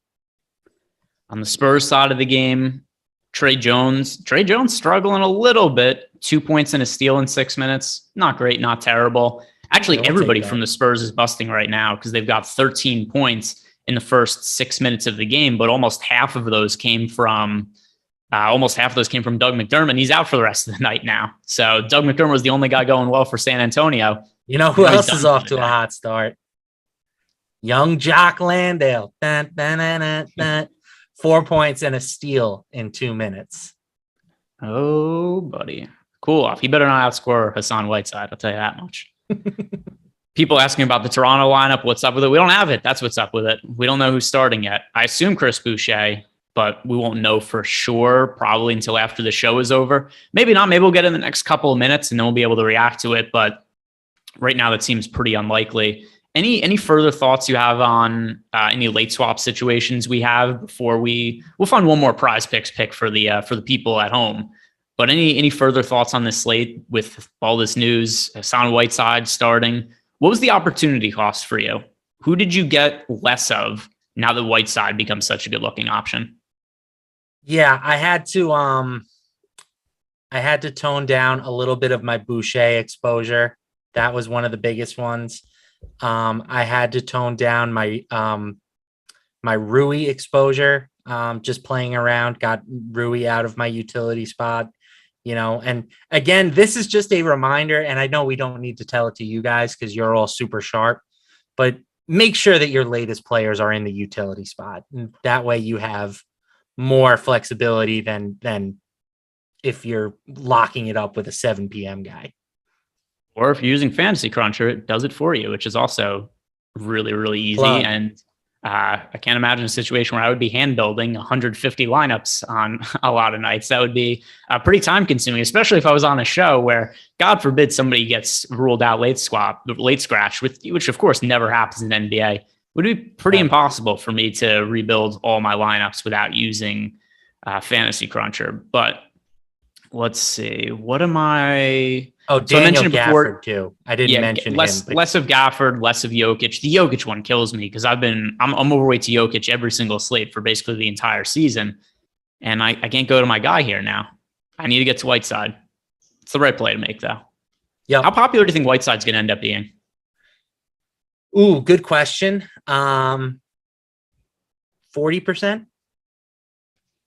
Check and see if we have an ownership update. We do. I don't think he's going to be that popular because a lot of people had spots taken up by the Spurs game. We have Whiteside projected for 15% ownership on FanDuel and 18 on DK right now. I would love that. I was way over. I would love that. Then that's a huge leak that we need to be exploiting.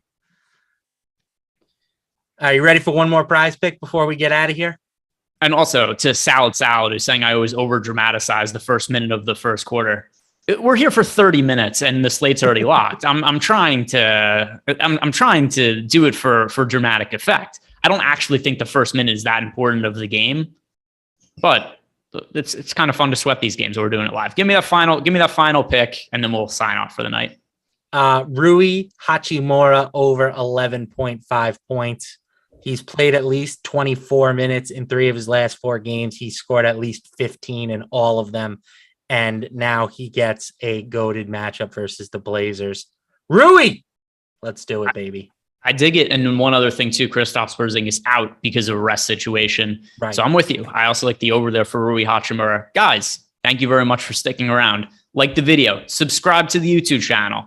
And if you're looking for any kind of picks, any kind of sports betting picks, we do have that package available right now in our premium Discord channel where you're going to be getting picks from guys like Alex Baker, Steve Buzzard, Ben Rossa. Sign up using the promo code. Let me see those picks. Worst promo code ever, impossible to remember, but I'll reemphasize it one more time. Let me see those picks until March 17th. Use that promo code. Get our sports betting package for $15. Good luck tonight. Have a great rest of the weekend.